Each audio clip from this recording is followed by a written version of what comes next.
Good morning and welcome to December somehow. It's Thursday, December 1st here in New York City. This is Yahoo Finance Live. I'm Julie Hyman. That's Brad Smith. Brian Sozzi is on assignment today. And let's talk about the markets, Brad. After the big up day that we saw yesterday for the markets, futures showing a little bit of gains here today for all three major averages. The Dow, though, the smallest of the three in terms of the gains we're seeing. And we'll see if there's any kind of give back from yesterday when we saw that 3% surge in the S&P 500. Big point gain for the Dow, up 700 points. The Nasdaq up more than 4% yesterday. All of this having to do with what we heard from Jay Powell, which we're going to talk about in a second. And you could tell that the market's going into that moment and that speech from Fed Chair Jay Powell. We're waiting just to see what would be said because we were just kind of mired in uncertainty leading up to that point in time. But even after the trading session ended yesterday and after the dust was settled around Jay Powell, then the attention shifted to SBF and where Bitcoin is moving here this morning. Going to be interesting to keep a close eye on the crypto landscape, considering some of the comments that we got from the FTX co-founder and former CEO. There you're taking a look at Bitcoin, BTC USD. As of right now, a lot of chatter around the crypto landscape about what comes next in ensuring confidence there. But as of right now, you're seeing us just barely higher by about 1.6%. Just above 17,000. Yeah. Exactly. So we'll begin today with that top story. A historic moment for FTX co-founder Sam Bankman-Fried. His first live speaking event since the collapse of his crypto exchange. Here are some of the top takeaways from the event.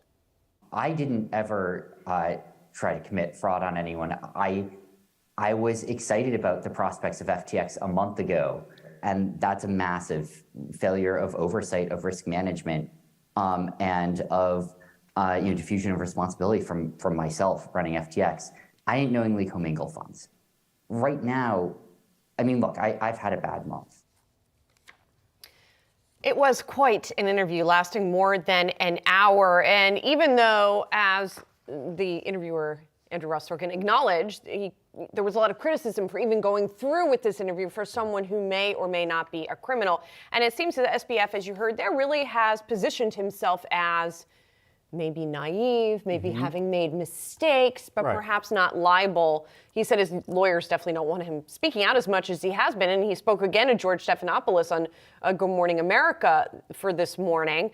But his credibility is not ironclad, to say the least. So him positioning himself as somebody who didn't know what was happening under his own roof, so to speak, it's maybe difficult to believe. It makes you question who else might have been in the room with him on the other side of that camera, because at the same time, he does have parents who are very well versed and are lawyers themselves. And so it was clear that the strategy for himself was to try and make sure that he wasn't signaling that there was intent, which is one of the core pillars that has to be proven in order to deem somebody a criminal or having taken criminal activity. And in this case, given the $10 billion figure that we heard tossed around multiple times in that conversation, and so many people that were impacted that have lost money, one of those accounts coming up early in the conversation about somebody who had put their life savings of $2 million into FTX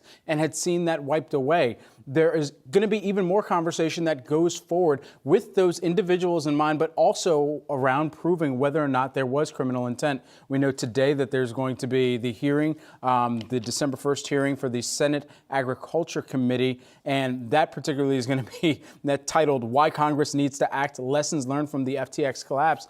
That's a larger question of if Congress knows the right steps to take in order to add some type of regulation and compliance necessary, even if there were other wrongdoings that FTX has already done in existing law that you've been bringing up time and time again. Right, exactly. If indeed Alameda was using customer funds from the FTX exchange to fund its own activities, that was explicitly not something allowed, even in the FTX disclosures that it made to its customers. So there's also the matter of the personal loans that were allegedly made from FTX or from FTX-related entities, personal loans to the executives at the company. So there are still a lot of questions that are unanswered, that were not answered even in SBF's lengthy conversation. He brought up the idea that there was a big margin loan, in other words, a borrowed amount of money that was used to beef up a trade, so to speak, a margin loan that went bad, and that was part of what made things spiral out of control, but we still don't have as many details. He claims he doesn't have all the details either because, of course, he's not running FTX anymore. We are seeing that during the bankruptcy proceeding, it's now being run externally. But again, who knows what he really does or doesn't know. In terms of the hearing that's going to be happening today with CFTC Chairman Rostin Behnam, who is the single witness that's going to be testifying at that hearing, yes, there are a lot of questions about disclosures, about what we can do to improve transparency for entities. But of course, FTX operated offshore. So would it prevent that kind of arrangement? Again, there are still a lot of questions here. Right, and given that offshore alignment that they did have, there's a question about the difference between kind of FTX US and FTX International and customers of FTX US, if they could actually get their funds back immediately, or kind of based on what Sam Bankman-Fried had said, I believe that withdrawals could be opened up today and everyone could be made whole from that. But nobody is going to be made whole. The crash has already happened. The wipeout has already taken place. Yeah. And so now it's just a matter of, all right, when can people actually resume withdrawals, at least to get a sliver back, while class action lawsuits are also moving forward in tandem or in parallel right now? Yeah, exactly. And FTX US filed for bankruptcy as well. So it's a little confusing, his assertion that it's fine and people could get their money out. One more programming note for folks who are watching. You mentioned, of course, a lot of people have lost money here as a result of this. As fascinating and intriguing as it was to listen to SBF speak, we have to remember the other side of this, which is people have lost an enormous amount of money. One of those FTX customers is going to be on our 11 a.m. show today. So you want to make sure that you stay tuned for that, because we always want to keep that part of the story in mind.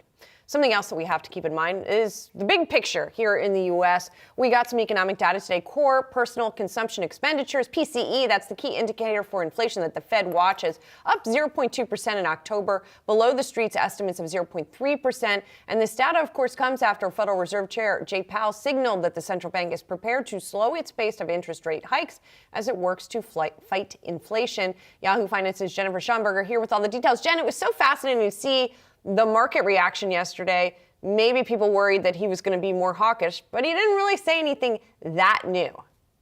Good morning, Julia. I think there was probably a fear that he could say something more hawkish. Rather, he reiterated what he has said. And that inflation data that we just got this morning, the decrease in core PCE month over month, certainly sets the table for a slowdown in the pace of rate hikes. And Wednesday, Fed Chair Powell did just that, setting the table for a 50 basis point rate hike for the December policy meeting, saying in a speech at the Brookings Institution that it makes sense to slow down the pace of rate hikes as the Fed approaches the peak level on its benchmark interest rate. And that time could come as soon as the December meeting. Take a listen.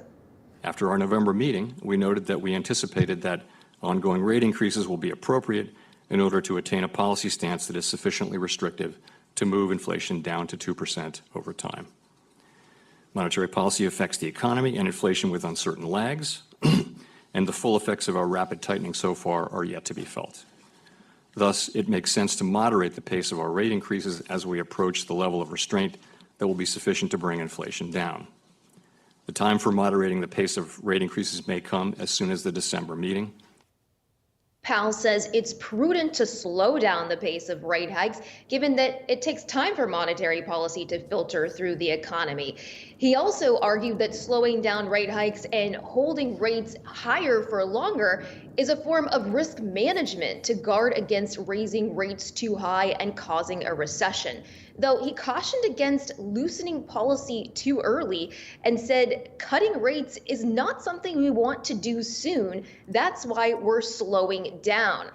Now, Fed Chair Powell remarked that core PCE was trending around 5% yesterday, which we just learned is where year-over-year PCE stands for October. And he said then that inflation remains, quote, far too high, noting that while data in October pointing to that CPI number showed a decline, it was only a single month data.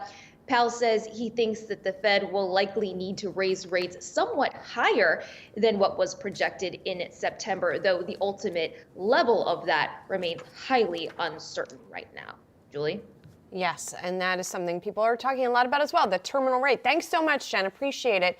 And let's talk a little bit more about the Fed and the reaction that we saw yesterday, because indeed it was interesting to see this big enthusiasm in the wake of his commentary. You know, most of the investors we've spoken to have said they're not going to go 70. They likely wouldn't do 75 basis points again in December. They were already pricing in a slowdown. Right. And I think it was interesting how he kind of still tempered some of either the pause or the pivot narrative towards the end of his speech by saying it's likely that restoring price stability will require holding policy at a restrictive level for some time. History cautions strongly against prematurely loosening policy. So that should take off the table. And I think markets will read through this a little bit more on the day and perhaps really appreciate those words specifically and how he said that they're going to stay the course until the job is done. But prematurely loosening policy, to me at least, takes off the table any type of cut coming forward in 2023. But he also said we don't want to be so aggressive that we're then going to need to cut. Sure.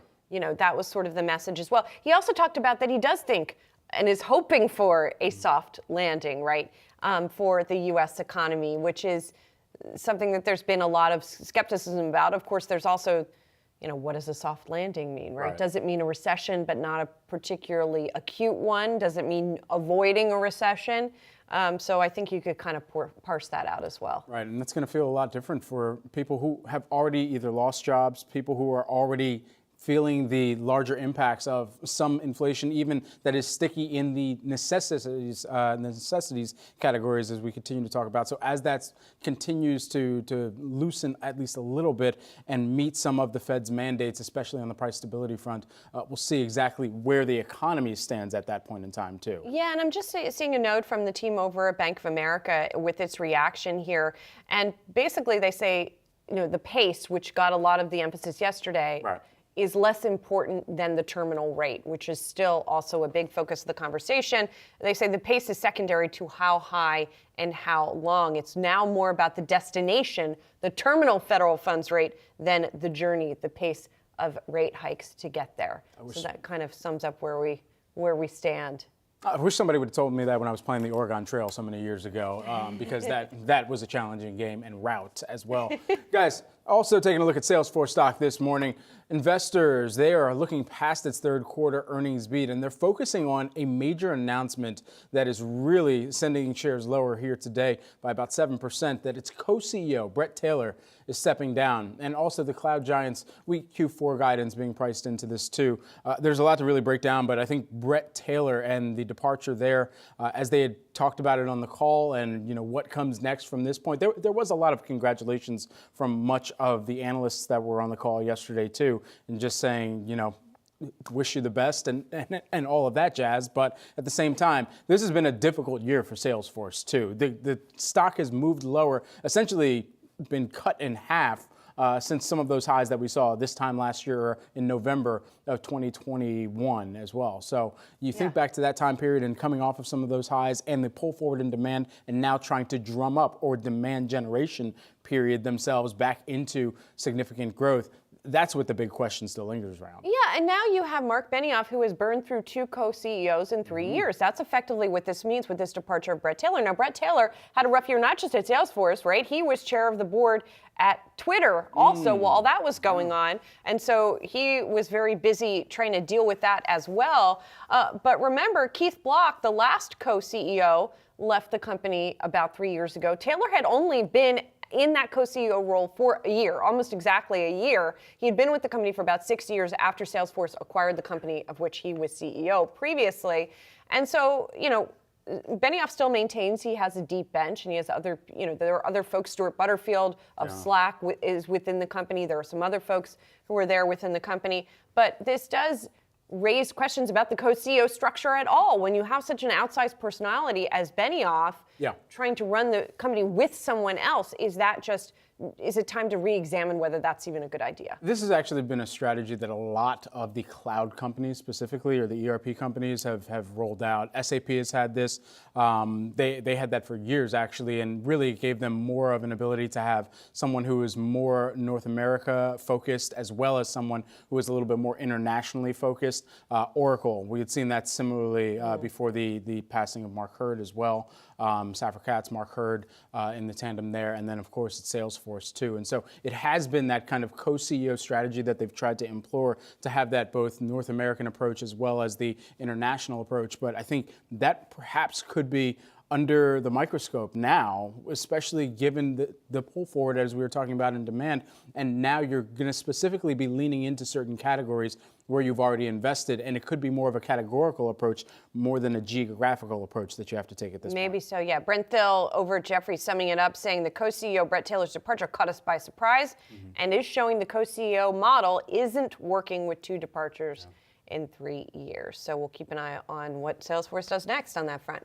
Coming up, what our next guest says about a slower pace of rate hikes in 2023. We're going to dig more into those how comments next.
The labor market conditions soften.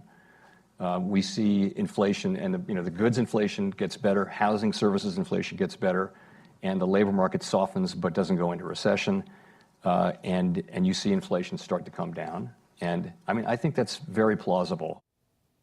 That was Federal Reserve Chairman Jay Powell yesterday at the Brookings Institution on his continued belief that there is a path to a soft, or at least a softish landing for the U.S. economy. Powell also making headlines over remarks on the Fed being prepared to slow the pace of rate hikes in December. Joining us now for how the market is shaking up following the latest Fed insights is Megan Horniman, Verdant's Capital Advisors Chief Investment Officer. Megan, thanks for being here. And you recently released your holiday wish list for 2023, which sounds a little bit like Powell's wish list as well, by the way. Exactly. And where you're talking about that, it would be great to have 4 quarters of GDP GDP growth in 2023. It would be great, wouldn't it? But what do you think the likelihood is of that happening? Obviously, that's a wish list. So Yes. I think that the first half of the year is going to be the most challenging for the economy. I think the second half might look a little bit brighter, but the first half is primarily going to be challenged from the consumer. That's been our biggest concern for some time. The consumer's been resilient. That this is because of the stimulus that had been given after the pandemic and the ongoing stimulus that we've seen. But what we've seen in recent months is they're winding down savings. The savings rate is the lowest we've seen since 2005, and they're using credit card debt to fund this savings. So we're seeing credit card debt growing at a double-digit annual pace. This is not sustainable coming into 2023, and we'll see some cooling from the consumer standpoint. We don't want to see consumers get too over-leveraged here in this economic environment. Inflation is typically the stickiest in some of the either services areas and even in some of the necessities as well that consumers are spending on.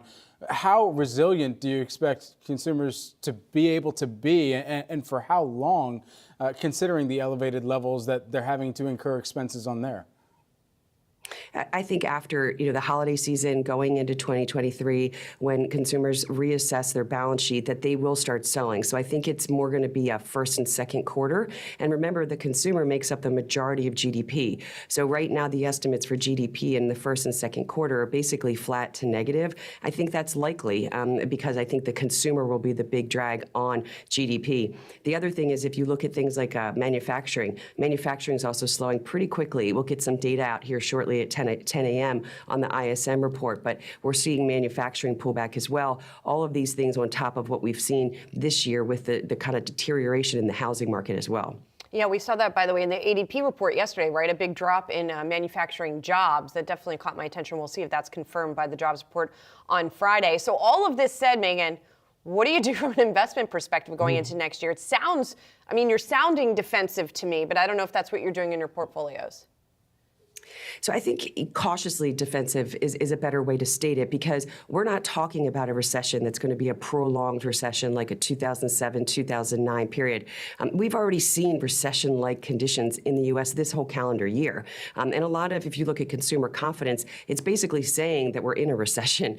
So I don't think that we're going to be for this prolonged period of economic contraction. I think that the second half of next year will look better. So we don't want to be too defensive, because some areas of the equity market are already pricing in and reflecting this downside that we expect. So we are sticking with some of those areas that we think are already reflecting the downside, but we are looking to maybe increase some cash, make some minor tweaks to our asset allocation, look at some of these areas that have run up quite a bit since the October lows, and look at those and see if they stand to decline some more in the first half of 2023. So those are the areas we're looking to maybe trim up on. Think about your mega cap, your tech, your growth areas. We still think there's some room there for downside in the first half of next year in those areas. And so on the rebound, would they be the names that lead the market higher?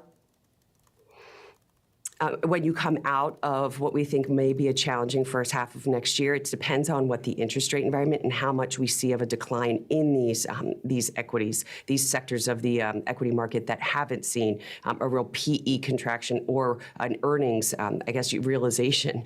So I do think that depending on how far and fast that they drop, they could be some of the areas. So there may be opportunity to re-enter those parts of the market. But we are still looking at an interest rate environment that is nothing like we've seen in the past decade. So we have to keep that in mind.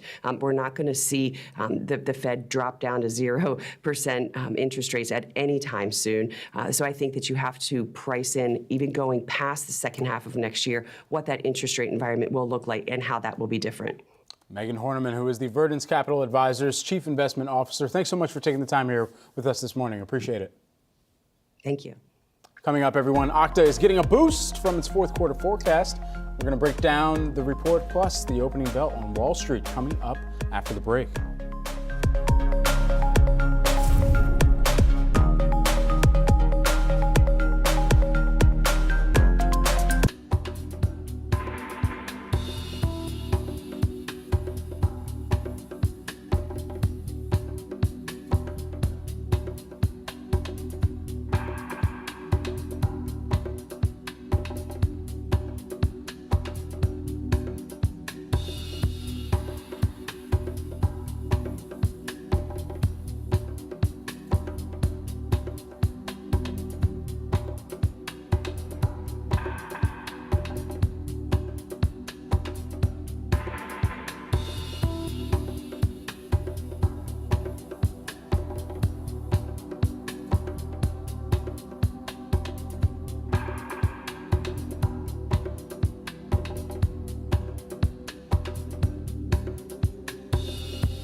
As we await the opening bell here on Thursday morning, let's take a look at a few cloud tickers that are moving on earnings in the pre-market. Let's start off with shares of Okta, ticker symbol, same as the name.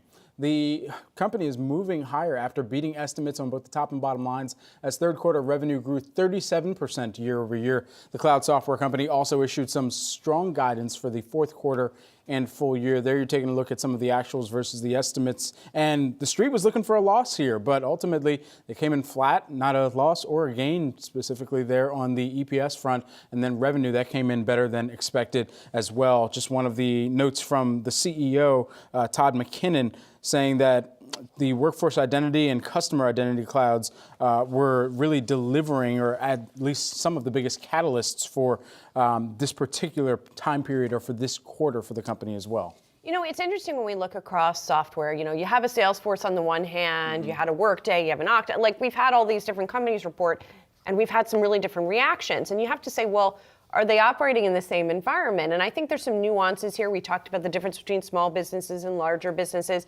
but there's also the nuance of how these companies are managing through it and managing expectations, yes. Right?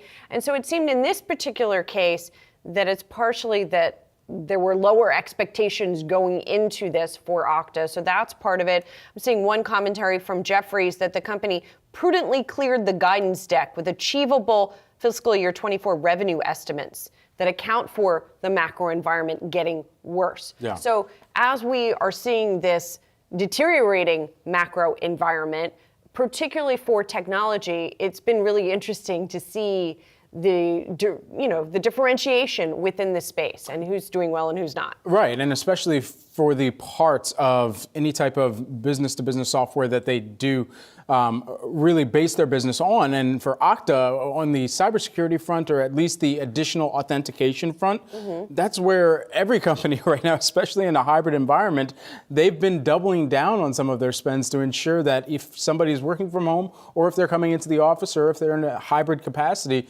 that there is that additional layer of connectivity, but also the protections that are necessary to make sure that they're mitigating some of the vulnerabilities that would otherwise perhaps be persistent if there wasn't that additional layer in. So that good news for Okta, perhaps. Yeah, and Snowflake is on the other side of that, Yes, right? Like, yeah. as we're talking about these companies that are different, and yes, Snowflake is in a different part of the business, right? They're more of just a cloud business and helping companies organize that in the cloud, but their customers, there's got to be some overlap, right? In their customers and who's spending on what. Snowflake going in the other direction. We're going to take that up again in just a second, but what we see here is the opening bell on this Thursday morning after the big rally that we saw yesterday. We'll see if there's any kind of give back on that today. We were seeing a little more of a tepid increase in the futures here this morning, so we'll have to keep an eye on that. I just mentioned Snowflake. I just want to, before we get to Brad over at the Touch, just to mention what we're seeing in Snowflake shares. The shares are down sharply. That company giving what many investors saw as a disappointing forecast. The company says product revenue is going to be as much as $540 million in the fourth quarter. That is lower than analysts had been anticipating. The company charges people based on how much they use its products, and that model, according to some analysts, was not necessarily fruitful. The stock was down more than 10%. Brad, that's up 3% now. I'm not quite sure what happened with Snowflake, but I guess people are taking another look and not seeing it quite as negatively as they were after the numbers came out after the bell. Yeah, about 7,292 total customers they reported this quarter. Net revenue retention rate of 165%, and then 287 customers with that trailing 12-month product revenue greater than $1 million. Perhaps investors taking another look at this one, to your point, Julie, trying to figure out exactly how to evaluate Snowflake. But we'll continue to track those shares. We're also tracking out of the gate here this morning the Dow Jones Industrial Average down by about 0.1%. But of course, we ripped to the upside yesterday. Let's take a look at this two-day performance here to see where some of those gains are still locked in. So net positive by about 2% there. But as we mentioned, out of the gate, down by about 40 points. As of right now, the Nasdaq Composite flat, but to the upside, you're seeing that in the green by about 0.06%, 7 points for the tech-heavy average. And over those past 2 days, there's another look that's up by about 4.5%. We'll round that off too. And then the S&P 500, you're seeing that up by about 0.2%, or 3.3% over the past 2 days, with yesterday's big move triggered by some of that commentary from Fed Chair Jay Powell. Yes, indeed. And people still talking about that commentary today and preparing for the next Fed meeting in a couple of weeks. Let's talk about some more earnings movers. We've got Kroger, which is trading higher about 2%. The supermarket chain beating earnings expectations on the top and bottom lines for the third quarter. Same-store sales up 6.9%. And Kroger also raised its guidance here. So, all of that benefiting the company amidst it also its quest to get approval to buy Albertsons for $24.6 billion. We talked a little bit about that earlier in the week, that the companies are trying to get that approval and have not yet gotten it. So didn't have a chance to check out the conference call from Kroger, but I'm sure that is a topic that also came up. Yeah, and the big argument there that they're going to try and make is, hey, we're going up against Walmart. We're going up against Amazon on the digital landscape, and with the key acquisition that they made of Whole Foods back in 2017. And so for Kroger and Albertsons, it is still trying to sell, at least to regulators who are necessary in order for this deal to fully be consummated and go through, is that they will not be in bringing these companies together, will not be creating a worse environment for consumers where prices shoot up because of less competition. And so we're taking a look at Kroger shares here, at least right now, out of the gate flat, but to the downside. Some of the other things that they talked about in this quarter, they talked about the growth of their business and particularly how they're going to continue to invest in some of the associates, the communities that they're in, and where this kind of consummation of the deal might move forward is just in the amount of stores that would then be able to be brought together by a Kroger and Albertsons too. And that brings perhaps a larger question of, okay, what is the employee base in totality that you would either need to ramp up, because this is still a key area where they need to retain employees because of the inventory flow through that all of them are going to have to work on. And the inventory was also something else that I just noted very briefly. I thought I copied it over to my notes here, but perhaps that's in another part of, I copied Dollar Generals over. So we'll get to that. We'll talk about that in a second. Yeah. Just to follow up on what I was saying on the conference call, it sounds like the company said there are no substantial updates on the Albertsons deal. That's what they said in the call. But they also said they expect to see some moderation in the fourth quarter inflation, which is interesting and maybe not shocking given that we've seen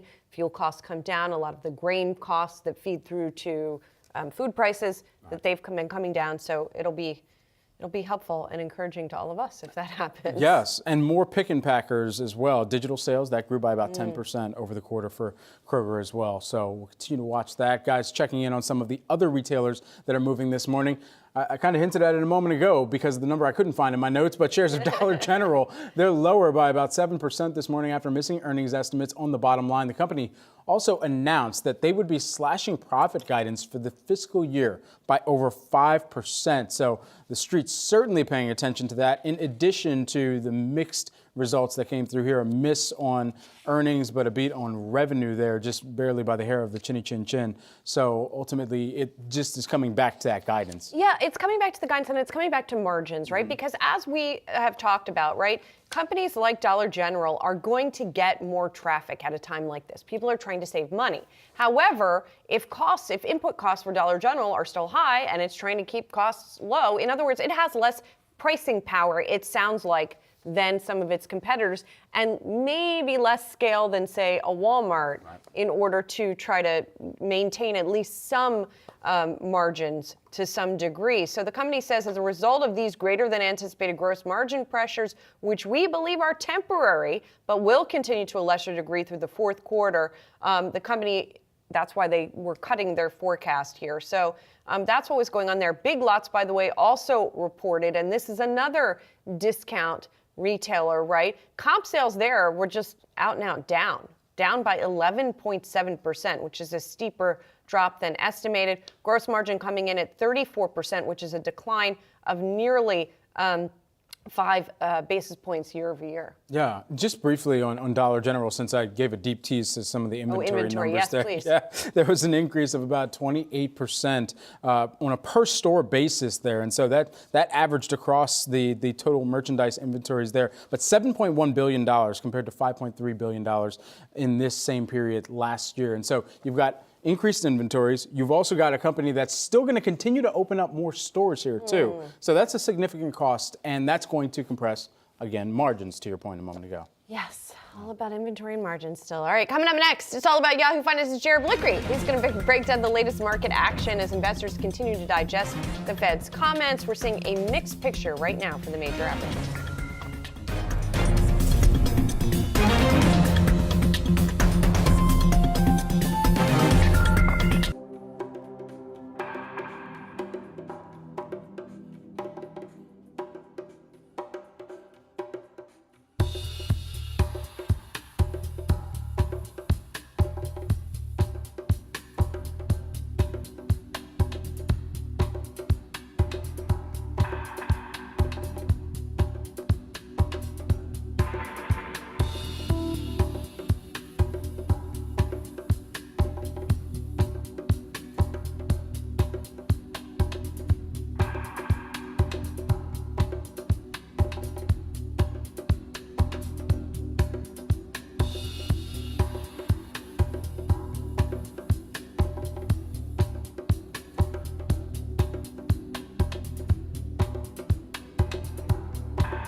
Welcome back to Yahoo Finance Live. We are seeing a mixed picture for markets. Let's get to Jared Blickery at the Wi-Fi Interactive.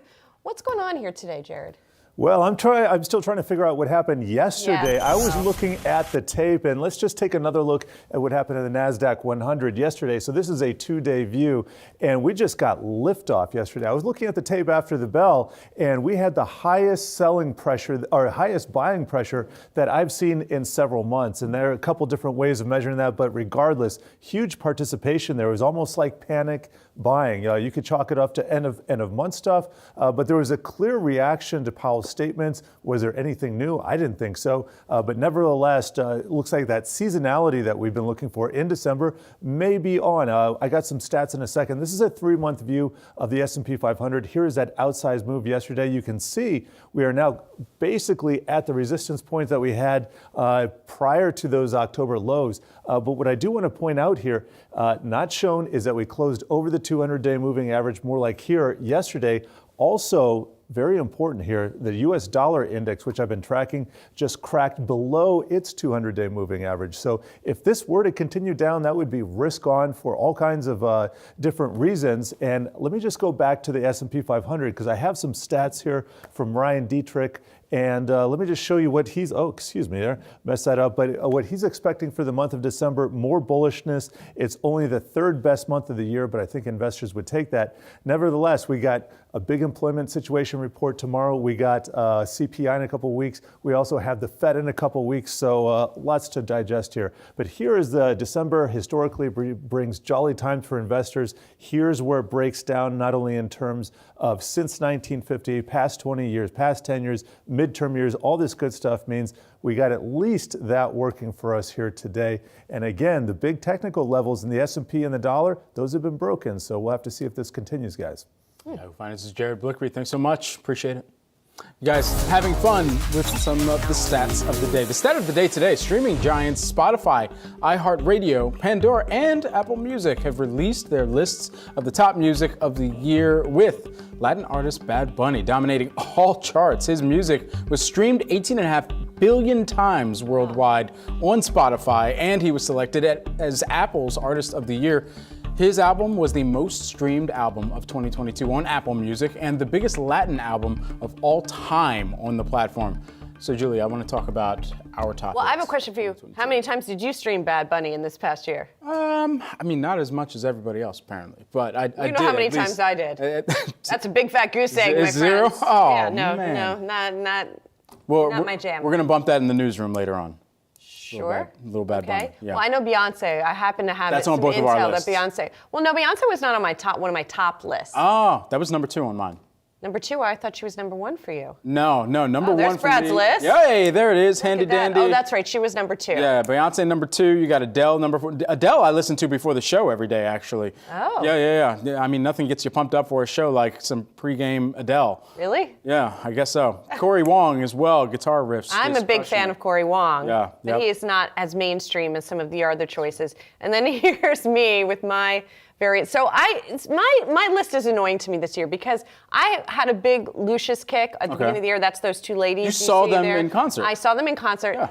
And sorry, Lucius, I didn't love the concert as much as I wanted to. And then I had a drop off in listening to them. I kind of overdid it on listening to them a lot at the beginning of the year. And then I migrated away. But it's hard to have my top artist because I listen to a lot of diverse stuff. Yeah. And so there's not like a big theme in my listening. Yeah, I listened to 489 artists in total this year. That's a lot. I don't know if that's a lot or a little, but It seems like a lot. yeah. I just know that we need to get the color scheme better on the Apple Music replay one because, yeah. I mean, from a Or company maybe that you should used just to have- migrate to Spotify. Oh, tough sell. Guys, coming up, what the collapse of FTX means for other crypto platforms, we're going to speak with BTIG's Mark Palmer. That's next.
Defamed FTX founder Sam Bankman-Fried spoke out last night regarding the collapse of his now bankrupt crypto exchange and spoke to what current digital currency holders should look forward to going forward from here.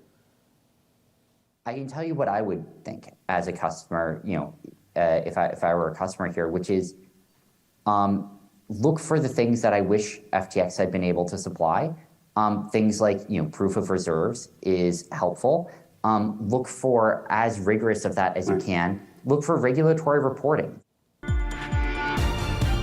Joining us now to discuss how this will impact companies moving forward is BTIG Managing Director and Financials Analyst Mark Palmer. Mark, great to have you here on the show with us today. First, I just want to get your reaction to what you heard from SBF yesterday. Did he come off as genuine or authentic, and how will his commentary really be evaluated by the broader crypto landscape?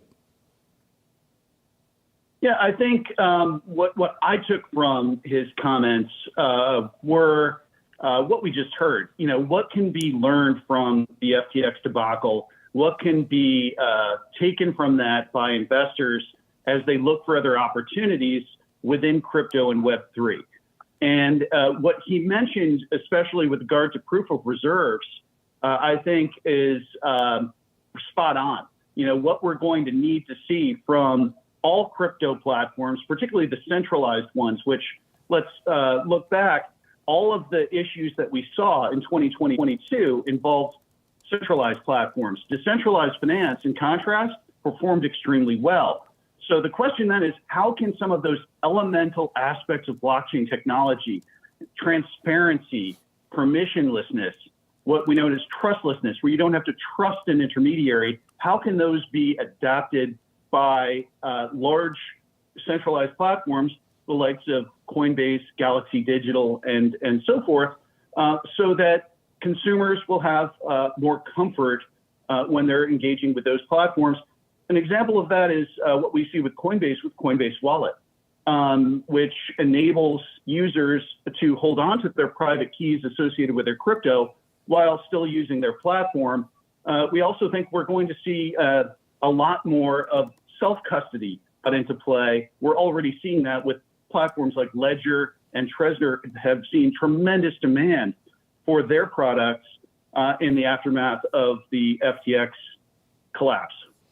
Mark, something that I sort of struggle with here when we're talking about crypto and the pile-in that we saw followed by the pullback is that a lot of people still didn't really understand it. And with a lot of investments, you don't need to necessarily understand, like you understand to a certain degree, right? Do I need to understand exactly what's happening on the blockchain behind my investments, or do I just want to know from a regulatory perspective that I'm not going to lose my money because the company that I'm investing with is using my funds to invest on its own account somewhere else within the organization? So I guess what I'm asking is, don't we need that kind of regulation to just give the baseline of reassurance to people who want to invest in this stuff?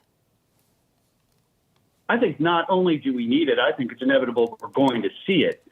There will be a regulatory response to this from Congress in particular. Over the last few years, there have been bills that have been bandied about within Congress about a regulatory framework. They never got out of committee. They weren't really very high on the priority list. So what's interesting is that with the FTX collapse, we may see Congress pay more attention to this based on the commentary that we're hearing from members of both houses. That appears to be the case. Now, that will translate into consumer protection for retail investors, but I think bigger picture, it really means a lot with regard to the potential for institutional adoption of crypto, because the single biggest impediment to institutional adoption has been the lack of a regulatory framework. Institutions don't want to pile into a space when there's still the potential for rug pulls and this sort of thing. And what we anticipate is that we will see regulatory guardrails. We're going to see more of permissioned decentralized finance, which is to say that there's going to be know your customer and anti-money laundering screening on the front end. We already see Coinbase working with Uniswap, which is the largest decentralized exchange, on its back end in a permissioned way.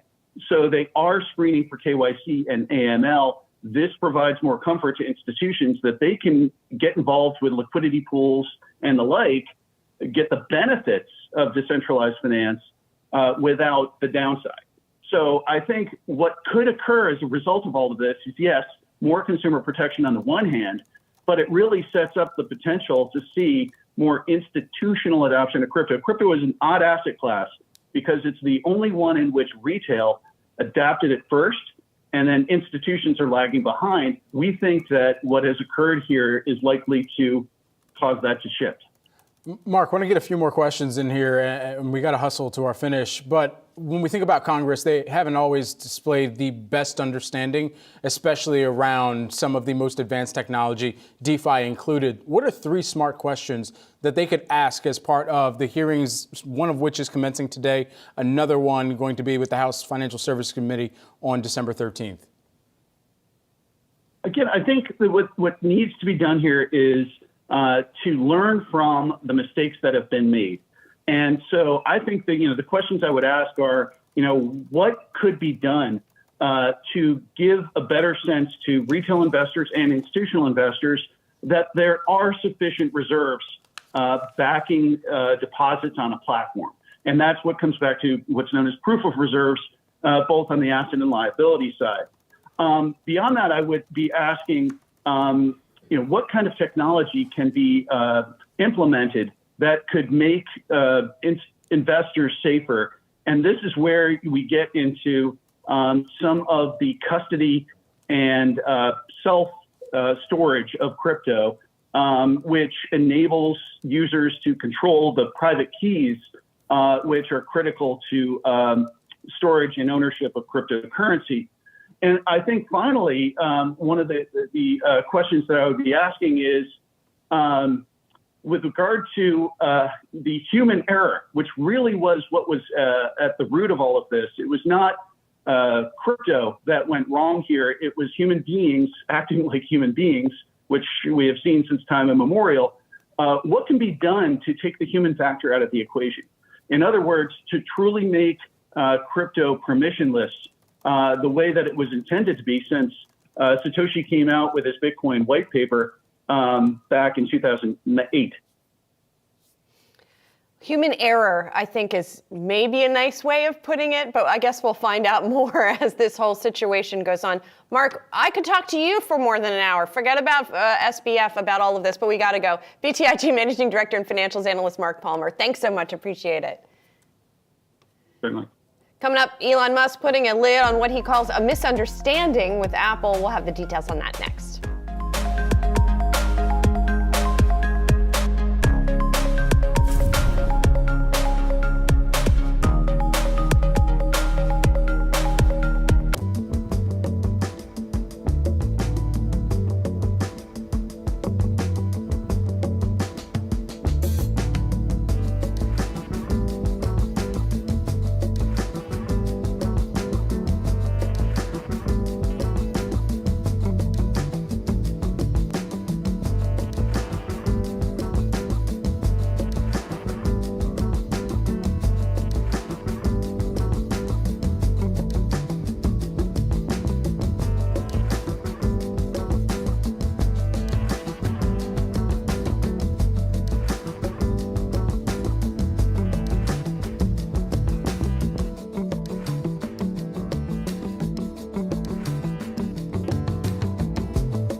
Elon Musk went to Apple's headquarters and met with Tim Cook yesterday, said the two had a good conversation and resolved their misunderstanding around the App Store. Of course, he said that in a tweet. Yahoo Finance's Dan Halley's here, joins us with the details on this. And initially, he just tweeted a video with shadows, and we weren't sure if that was actually, it was a Musk prank, for which he is known. He's known. But it seems like he did indeed meet with him, and the two hashed it out. Yeah, it was weird because, as you said, it was a shadow. And then we were trying to figure out, is that Tim Cook's, shadow? Is that Elon Musk's shadow? But, this comes as Elon's had this, he went on this, I guess, tweet rampage, you can call it, on Monday, where he basically called out Apple, said that they're trying to take down Twitter because they don't, agree with the moderation practices there. He went in on the 30% App Store fee, said that they were secretly censoring content, that they questioning whether or not they hated free speech in America. Just like everything he could think of that would get people to pile on to Apple, at least Elon Musk's, followers would use to get on Apple.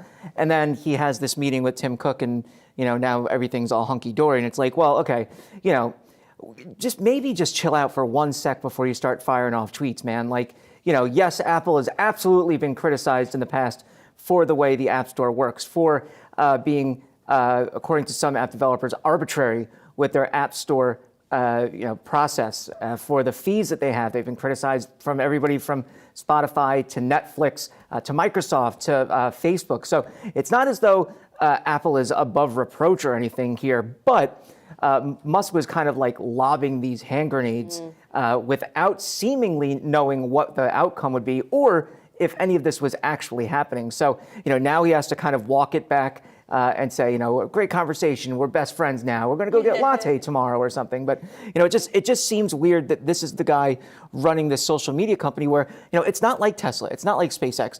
Every day something changes. Every minute something changes. So you can't just, go by the seat of your pants at a company like this, right? And that seems to be what he's doing. Well, Zuckerberg also going at Apple recently too, saying just that the App Store model is not sustainable. I mean, it's worked for Apple to this point, but yeah, it seems to be working pretty damn good for them, I'd say. Yeah, I mean, look, this is Mark Zuckerberg basically criticizing them because of how much Apple has hurt them with their app tracking transparency software. This is obviously at the New York Times DealBook conference, and he's brought these gripes up before. Prior to app tracking transparency, he had taken out full-page ads in the Times, Wall Street Journal, and the Washington Post.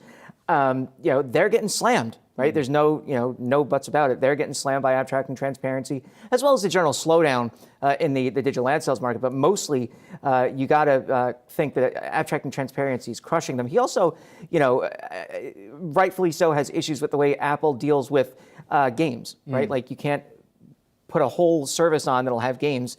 Apple wants you to review every game, right? And have it go through the same rigmarole that every app does. So, he's criticizing for that. Microsoft's criticizing for that. So he's not the only one out there. But Elon, I mean, goodness. Yeah, my Slack Elon bot has been going crazy this past couple weeks. Yahoo Finance's Dan Halley joining us to break down all things Elon, Zuckerberg, Cook, of course, some of the titans of tech here. Thanks so much, Dan. Coming up, everyone, we're going to share some breaking manufacturing numbers. We've got that on the other side.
Top of the 10 a.m. hour here. Welcome back to Yahoo Finance Live. I'm Brad Smith here with Julie Hyman. Brian Zazi is on assignment. Let's take a look at the markets here as we're 32 minutes into the start of today's trading activity. We've got the Dow, the S&P 500, and the Nasdaq there up for you on your screen. Take a look at the Dow. That is the lone laggard right now, down by about 0.5%. S&P 500 holding on to some gains by about 0.2%. Nasdaq Composite up by about 0.4%. But Julie, we've got some breaking news on the manufacturing front. Yes, manufacturing contracting in the U.S. for the first time going back to 2020, coming in at 49.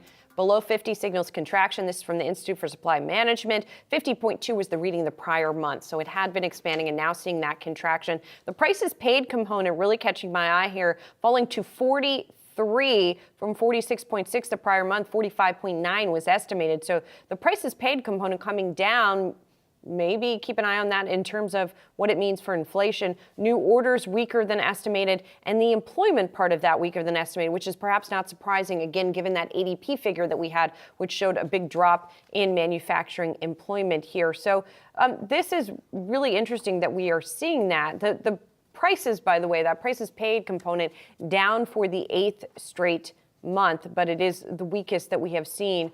Input prices streaking at the fastest pace since May of 2020. So all of this maybe showing some good signs for inflation, not so good signs for the manufacturing sector itself. So we're going to keep an eye on that, but not really seeing much change in stocks as a result of these numbers. Moving on today to what's going on in D.C. The Senate Agricultural Committee meeting today in the first of several congressional hearings to examine FTX's failures. Members expected to press the chair of the Commodity Futures Trading Commission, Rostin Benham, on what can be done to change things. Yahoo Finance's Jennifer Schonberger has more on what we can expect from this hearing. There is legislation that has been proposed on this, but we haven't seen any movement on it, Jen. Good morning, Julia. Yeah, and that may be thrown into flux. To recap, the Senate Agriculture Committee holding the first Capitol Hill hearing on failed crypto exchange FTX, with Commodities Future Trading Commission Chair Rostin Benham appearing as that sole witness. Senators expected to question the CFTC chair about the failure of FTX and how the CFTC plans to regulate trading crypto. While with FTX's failure, the pressure is on the CFTC with questions over how Washington regulators have handled overseeing the cryptocurrency market riddled with bankruptcies. But lawmakers not expected to grill Benham on what the agency should have done. Rather, they will focus on what Benham thinks the agency should do going forward to protect investors and markets now. The panel's chairwoman, Senator Debbie Stabenow, and ranking member, Senator John Boozman, introduced a bill that would give the CFTC oversight of crypto trading instead of the much larger SEC. Of course, FTX founder Sam Bankman-Fried and his company backed that legislation, though now raising questions about his influence over the bill and throwing that bill into question since FTX failed the likes of Senator Sherrod Brown, who chairs the Senate Banking Committee, as well as SEC Chair Gary Gensler, have criticized that legislation. So the pressure on Benham today to really show why the CFTC should regulate crypto and what the CFTC can do to protect investors. Back to you. Jen, while we have you here, the U.S. House Financial Services Committee is set to also have a hearing. That's going to be taking place on December 13th, and that's really going to explore the collapse of FTX as well. From what you're hearing in Washington and inside the Beltway, is there kind of an acceleration in terms of the number of lawmakers that are really hot to trot on getting legislation through? And is it something that we can realistically expect to take place in this Congress or the next? It's really funny, Brad, because I think there's a lot of chatter going on. I had Senator Lummis on our air, who has put forth the most comprehensive legislation we've seen to date on crypto legislation. And she said we shouldn't have a knee-jerk reaction here. We shouldn't be in a rush. We should be careful and methodical about thinking through these rules and learning from what happened from FTX's collapse and applying that. So she sees 2023 as the real year for legislation to go through. And I think that thinking is probably correct. I don't think we'll see any legislation out in this lame duck session, but it will be mostly looked at for next year. whether we see passage next year or even into 2024, obviously remaining the open question. Yeah, and 2024 being an election year, so we'll see exactly what takes place there. Thanks so much, Jen, for really breaking this down and continuing to track the hearings that are taking place today in Washington, D.C. We've also been speaking about Sam Bankman-Fried all day here and the statements that he's made so far. Will his actions lead to any kind of legal consequences, and what might those be? Let's get to Yahoo Finance's Alexis Keenan. Alexis, I mean, when we think about the exploration of any type of remedies or even the defense that SBF is trying to put forward, what really sticks out to you?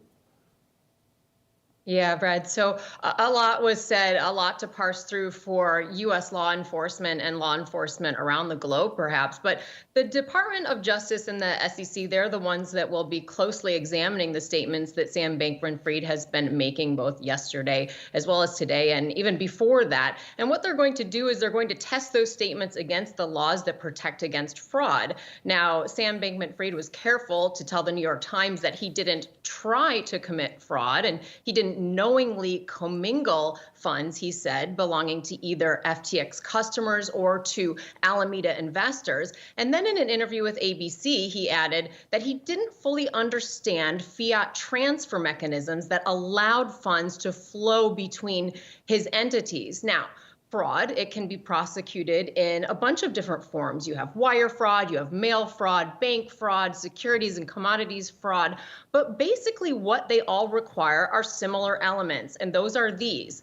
What has to happen is a false statement must be made to get a person's money, and it has to be done knowingly with the intent to defraud. So that's why Sam Bankman-Fried perhaps was so careful to continue saying that he didn't knowingly commit any of these acts where the funds were flowing freely between these companies. Now, but one place investigators will be looking to really test this are to those FTX customer agreements as well as the Alameda investor agreements. And what matters there is what FTX promised them about their deposits and about their investments. Now, we know that certain FTX agreements said that FTX didn't have any right at all to use customer funds, to borrow them, to use them as loans in any way. So it seems at a minimum that at least false statements do exist here as to those customer agreements. We know much less about the agreements with Alameda's investors. Bankman-Fried also made the point that FTX's U.S. entity is solvent and that he can expect that customers can be made fully whole on that end. But look, fraud doesn't turn on whether customers can be made whole. It turns on whether the statements that were made by Sam Bankman-Fried or by FTX were made with an intent to defraud. So certainly U.S. investigators will be looking at this. Very little is required in terms of U.S. being able to get jurisdiction over him, over his companies. If you're defrauding U.S. investors, they certainly will be interested and certainly would try to exert their jurisdiction there. Guys? Yeah, they definitely will. I just want to pick up on one other thing, which is that Bankman-Fried very clearly said, my lawyers don't want me to be doing this. And it is sort of unprecedented that someone who has been accused of so much wrongdoing is going out and talking to the press in so many instances. What specifically does he open himself up to by making all of these very public statements? Yeah, Julie, all of his statements that he has been making, they're absolutely statements that can be used against him. And if they can be, they will be used against him. So certainly ignoring the advice of his lawyers, he made that very clear. He said he wanted to do right by customers in these interviews. He said that he's putting himself or deprioritizing his own needs to the needs of customers. At least that's what he said. I suspect the customers will not be very satisfied by what he has been saying. And again, we're going to talk to one of them in the next hour. Thanks so much, Alexis, for helping us parse through all the legal backpinnings of what's going on with this story. Appreciate it. We want to turn back to our other top story, and it's what's happening with interest rates. And arguably, more important for more people. Fed Chairman, inarguably, I would say, Fed Chairman Jerome Powell gave the markets clear guidance yesterday. He said a 50 basis point hike for the central bank's December Fed meeting is likely, as the Fed is going to slow down its interest rate increases, and it's a clear step down. Here to discuss more about that and where you should be putting your money here is Westwood's Multi-Asset Strategies Chief Investment Officer, Adrian Helfert. Adrian, thanks for being here. So if we are looking at, this gradual increases in rates, but a slowdown in increases, and maybe a terminal rate that's going to be maybe between 4 and 5%. I don't know. What does that mean for how you're seeing investing right now? Well, thank you for having me.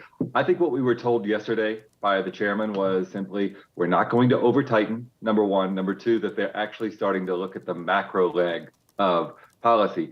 So, the Fed is having a dual mandate. That dual mandate is labor and inflation. Oftentimes I'd talked in the past about having a third leg of the mandate being the wealth effect, your 401k plan, your housing portfolio, other things that make up your wealth effect. All of a sudden they threw that out and said, we are going to prioritize inflation, that deleterious effect that has on purchasing power of the consumer, especially the low-end consumer. Now the Fed has come back and said, we're going to take that into account. We're going to look at what the economy is doing, not just inflation, but we're not going to over tighten. They haven't said we're going to cut yet. So there's a lot of exuberance that happened yesterday.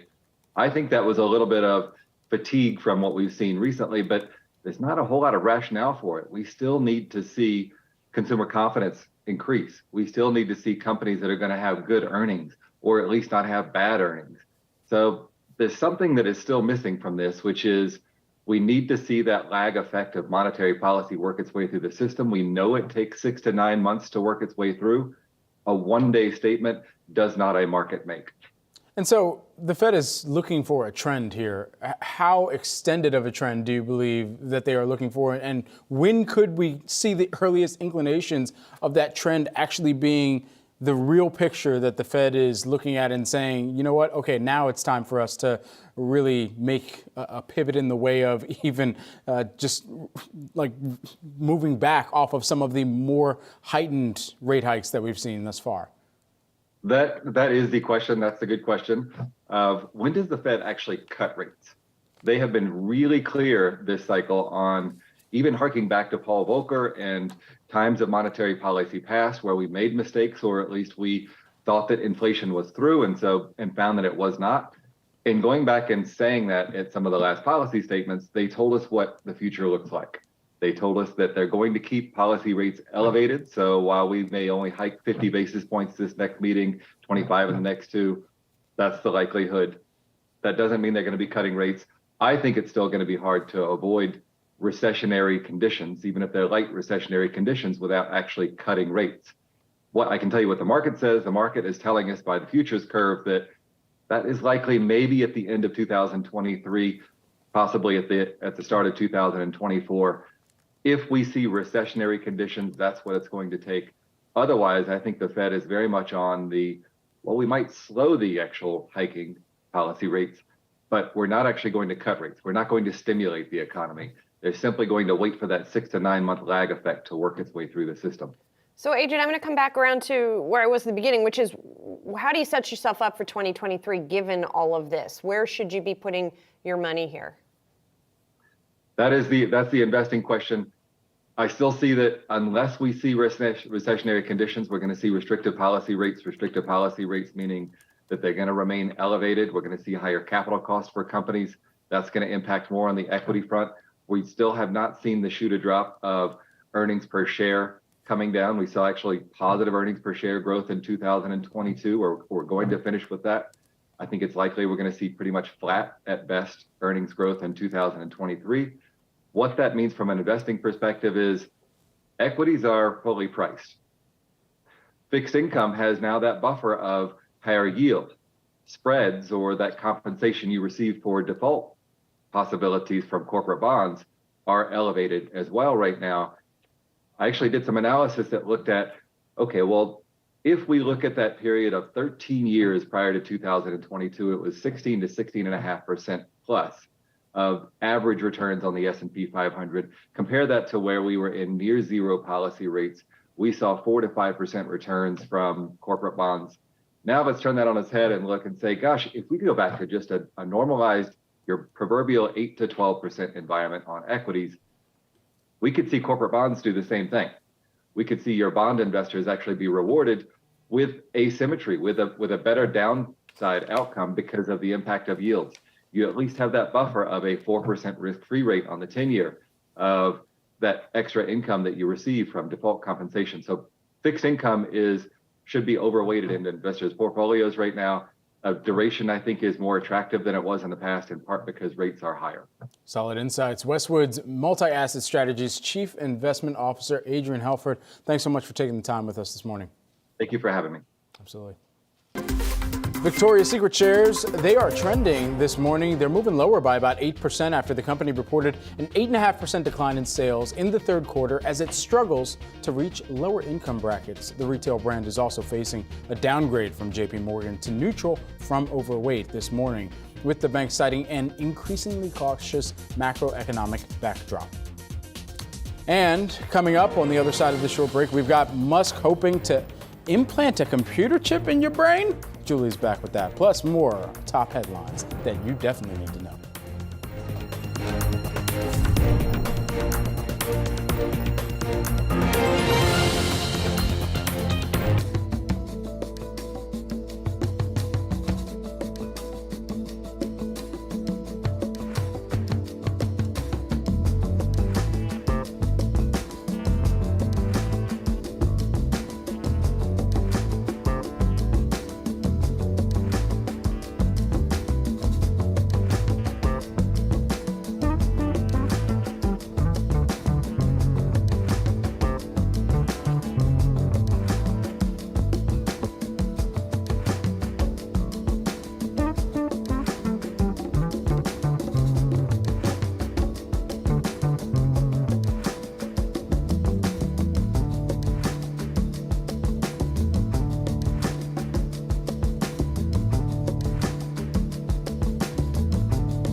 Let's get down to business with some other headlines that we're watching. The Food and Drug Administration no longer authorizing Eli Lilly's COVID-19 antibody treatment for emergency use. The reason? The treatment isn't likely to be effective against certain Omicron subvariants that now are dominant in the U.S. that are causing more than half of new COVID-19 cases, according to the FDA. Eli Lilly saying in a statement that it and the FDA agree, quote, it is not medically appropriate at this time to treat high-risk patients with mild to moderate COVID-19 with this treatment in the U.S. General Electric has set details for the spinoff of its healthcare division, putting it at an initial value of roughly $31 billion. GE said current shareholders will get 1 share in the new spinoff for every 3 shares they hold in GE. Separation is set for January 3rd after the markets close. And following the spinoff of its healthcare division, General Electric plans to separate its aerospace business from its power and renewable energy units. And Elon Musk's Neuralink announced it's looking to begin putting its computing brain implants into human patients, setting a target of its first human trials within the next 6 months. The company is developing implants that it says could enable disabled patients to move and communicate again. All of this while Neuralink is already looking ahead and aiming at placing implants in other parts of the body. Elon Musk revealing that the company is also looking at an ocular implant to improve or restore human vision. Brad? All right, one step closer to Black Mirror being a reality here. Let's also turn now to the railroads, as Washington appears to be on track in averting a railroad worker strike as the House passes a crucial bill, sending it now to the hands of the Senate. With more on this, we have Yahoo Finance's Rick Newman. Rick, what do we know so far? Well, I want to say Elon Musk stepped in and solved this problem, but that's not what's happening. There's one thing he's not devoting his attention to. So the House Congress, as we've been discussing for the last several days, Congress does have the authority to step in and order a solution to a rail strike, and that's because there's law in the books that says railroad workers are essential workers. So what the House has done is they actually passed two bills. One says both sides need to accept the deal they've already agreed to in principle, the deal that's on the table, and that deal includes a decent pay increase, but only one day of paid sick leave per year. Then the House passed another bill, which is the same deal, but it includes 7 days of paid sick leave per year. So like any bill, this also needs to pass the Senate to have the force of law. And it does seem that the Senate can pass the deal that says approve the contract as it stands with the 1 day of sick leave. There may be that second bill introduced in the Senate. It seems unlikely that one will pass, however, because in the Senate, it's not a majority vote. It requires a 60-vote supermajority. So it doesn't look like there will be enough Republicans who would vote for those extra 6 days of sick leave. So I think the bottom line here is we're going to avert this rail strike, but the railroad workers are probably not going to get everything they want. I'm also kind of curious, Rick, about what this tells us about this Congress. And, you know, they haven't been able to get that much done together, but this does seem like something that is relatively bipartisan on the spectrum of bipartisanship. So are there any sort of takeaways on that front? I mean, let's keep in mind, this is still the Congress where Democrats control both houses. Nancy Pelosi is still the speaker, and she will be until the next Congress is seated at the beginning of January. So the Democrats are still in charge. And, you know, I think the one interesting storyline here is that the Democrats, this is Biden in the White House and also Nancy Pelosi, they have both said, look, we support the unions, but it is more important that we actually just keep the railroads functioning than that we go to the mat for the unions to get these extra days of sick leave. And is this abandoning the unions by the Democrats? I don't think so. But I think they realize that the economy is somewhat fragile still, and we're just getting supply chains repaired, now more than 2 years after all the disruptions that came with COVID. This is just the wrong time to risk even a half step backward in terms of supply chains that could mess everything up, cause goods shortages all over again. And we're just starting to see goods inflation come down. We don't want to mess that up. So this will be the last gasp for the Democrats in Congress. And next year, Republicans will control the House, and they'll be able to block most Democratic legislation if they want to, which they probably will. All right, we'll see what progress gets made at that point, if any. To your point, Rick. Guys, coming up, we're going to speak with the former FDIC CIO as Sam Bankman-Fried speaks out about the downfall of FTX. That's next.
When exchanges accept customer funds for trading, they must not be allowed to gamble with those funds. They must not be allowed to invent products that have little or no intrinsic value and accept them as collateral for loans. And they must not be allowed to self-deal. FTX did all of those things. That was Michigan Senator Debbie Stabenow, chair of the Senate Agriculture Committee, discussing the downfall of FTX in a hearing that began 30 minutes ago. For more on this, we're now joined by former FDIC Chief Innovation Officer Sultan Megji. Great to have you here with us today, and particularly for the insight that you could provide from the FDIC stance and what actually should be insured, what can be insured if we ultimately see some type of legislation move forward.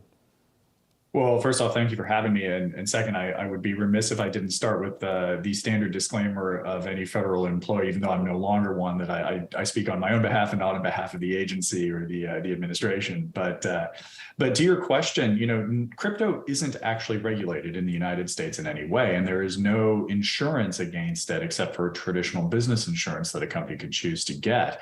At no point in any of the potential legislative discussions that are going on right now would anyone conceivably offer insurance for the simple fact that there is no structure for it. The deposit insurance that the FDIC offers to banks in the United States is strictly for the US dollar. And I can't imagine the United States government ever ceding the primacy of the US dollar to a cryptocurrency, whether it's one made by the US or not, until the Federal Reserve decides, if ever, to make a central bank digital currency. Sultan, this is Julie here. At the same time, I don't think any of the legislation being proposed is considering any kind of insurance framework, right, for crypto. None whatsoever. Should there be? It's an interesting question, right? If someone were to create a stable coin, for example, here in the United States that was pegged directly to the US dollar, at some point, wouldn't you want to be able to treat that just like a US dollar? And then at the same time, wouldn't you want insurance? There are a number of pieces of legislation running around Congress right now that walk us in that direction, but don't walk all the way up to insurance. The insurance still sits at the US dollar. I think as crypto continues to grow, even in the wake of this current little bit of insanity and trying to work some of the bad actors out, I think the technology that underlines this is not going away. The fundamental products and services that are more frictionless, more easy to use, more consumer friendly, that give us more opportunity to protect consumers than traditional infrastructure does, we're going to have that conversation. I think it's a great question, Julie, but I think you're probably a year or two ahead of where Congress is. I think the question, though, is how would this work? Because Congress has really pushed for, at this point, at least in their discussion, this stance that stablecoin issuers, at least, would have to receive the same licensing and allowances that insured depository institutions would have to abide by as well. That's exactly right. One of the pieces of legislation is being direct on that. There is a question of the mechanics of it. Do you have to hold $1 US for every one stable coin that you put out in the market? The current stablecoin providers that are out there are, usually keeping about 20%. So for every, $5 of stablecoin they issue, they'll have $1 in something, inside of a bank or something like that. There's a big fight going on because, as it's going on right now, the video clip you just showed was just a few minutes ago from the Senate Agriculture Committee. That's really focused on the CFTC and SEC, which, both of whom to a degree say that they have the statutory authority to regulate this. But when you're talking about depository insurance, you're really talking about the FDIC, the OCC, and the Federal Reserve. And there isn't a whole government approach to this to say, okay, we're going to have these kinds of crypto products and services be treated as deposits, or these treated as exchanges, or these treated as commodities. Sultan, you stepped down from the FDIC because you were frustrated with the pace of innovation in the government. You wrote a Bloomberg opinion piece on it at the time, and you said the assumption is that 20th century rules can be jury-rigged to cover 21st century technology, which you called a dangerous view. How hopeful are you that Congress or the federal government is going to actually get this done? I think they're going to get something done, but I think the timeline is going to be measured in years, not weeks or months. And so if I'm currently looking for some sort of resolution out of some of the recent crypto chaos, I wouldn't expect it to come anytime soon. I think generally speaking, we do need to go back and revisit some of the legislation, guidance, and policy and operating models that are inside of the regulatory community, because they're just not fit for how we operate today. In the mid-1980s, the average family had 15, 20, 25 banking transactions a month. And that was for a whole family. You pay a mortgage, you get cash, you buy your groceries, etc. Nowadays, I might have 20 a day just going about my normal life.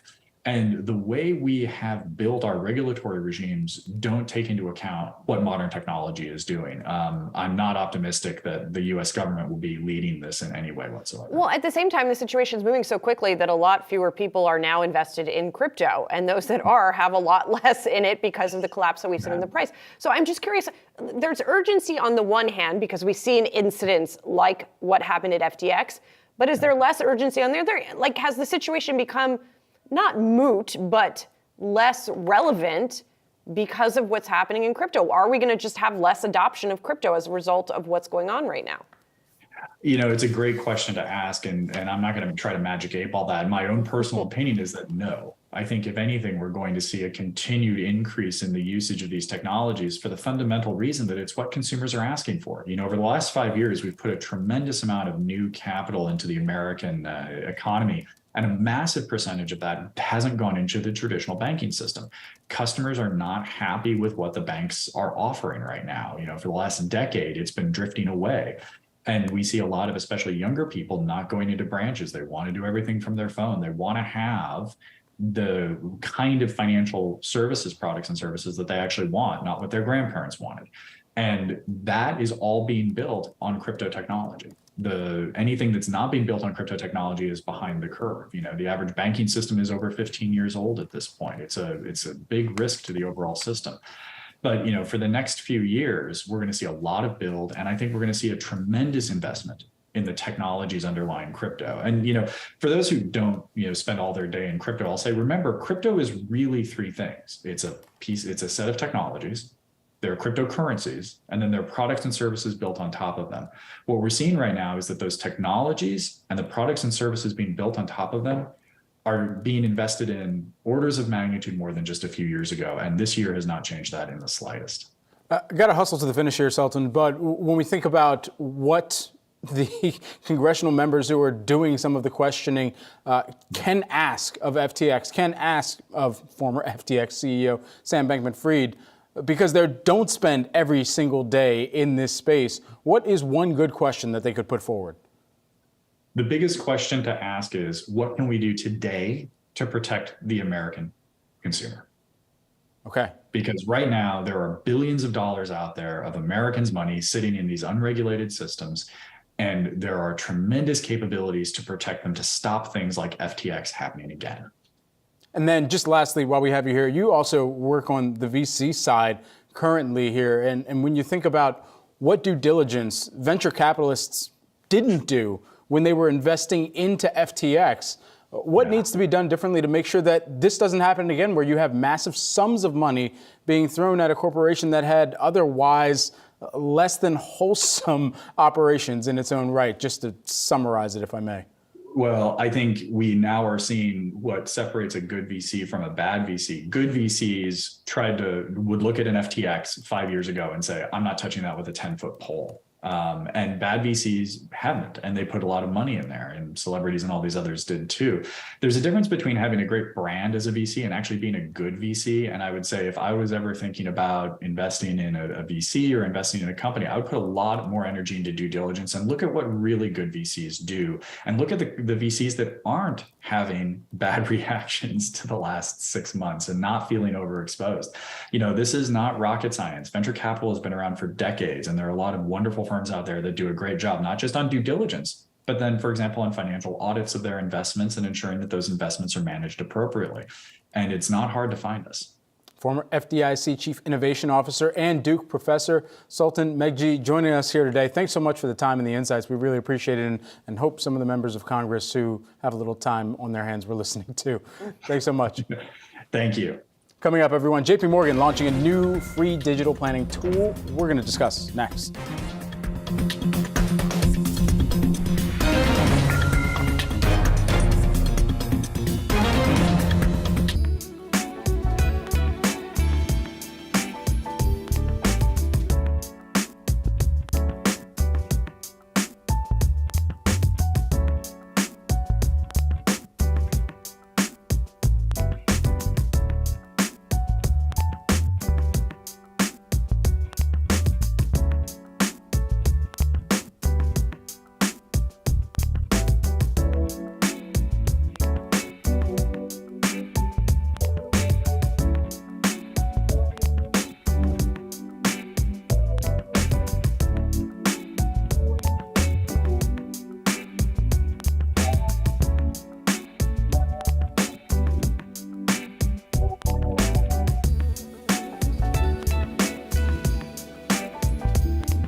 JP Morgan Wealth Management is launching a free digital money coach to give clients a full picture of their portfolios and create financial goals as well. For more on the JP Morgan Wealth Plan, we welcome in Sam Palmer, JP Morgan Wealth Management, Head of Digital Wealth Planning and Advice. Great to have you here with us on set. Hey, good morning. Absolutely. All right. So when we think about what this was really created to kind of quell some of the outstanding concerns that your customers were expressing, what is the experience that you hope that they take away from this?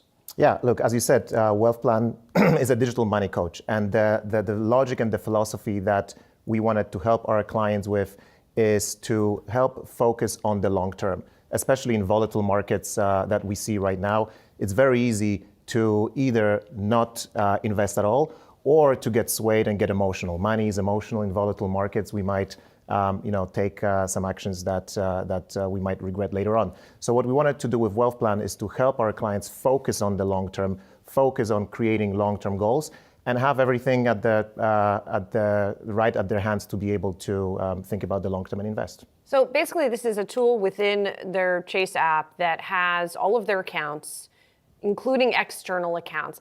I have to tell you, Sam, I'm kind of surprised this didn't exist already. And from what I've heard from you and your folks, it's a pretty unique product as well to Chase, which is also surprising to me.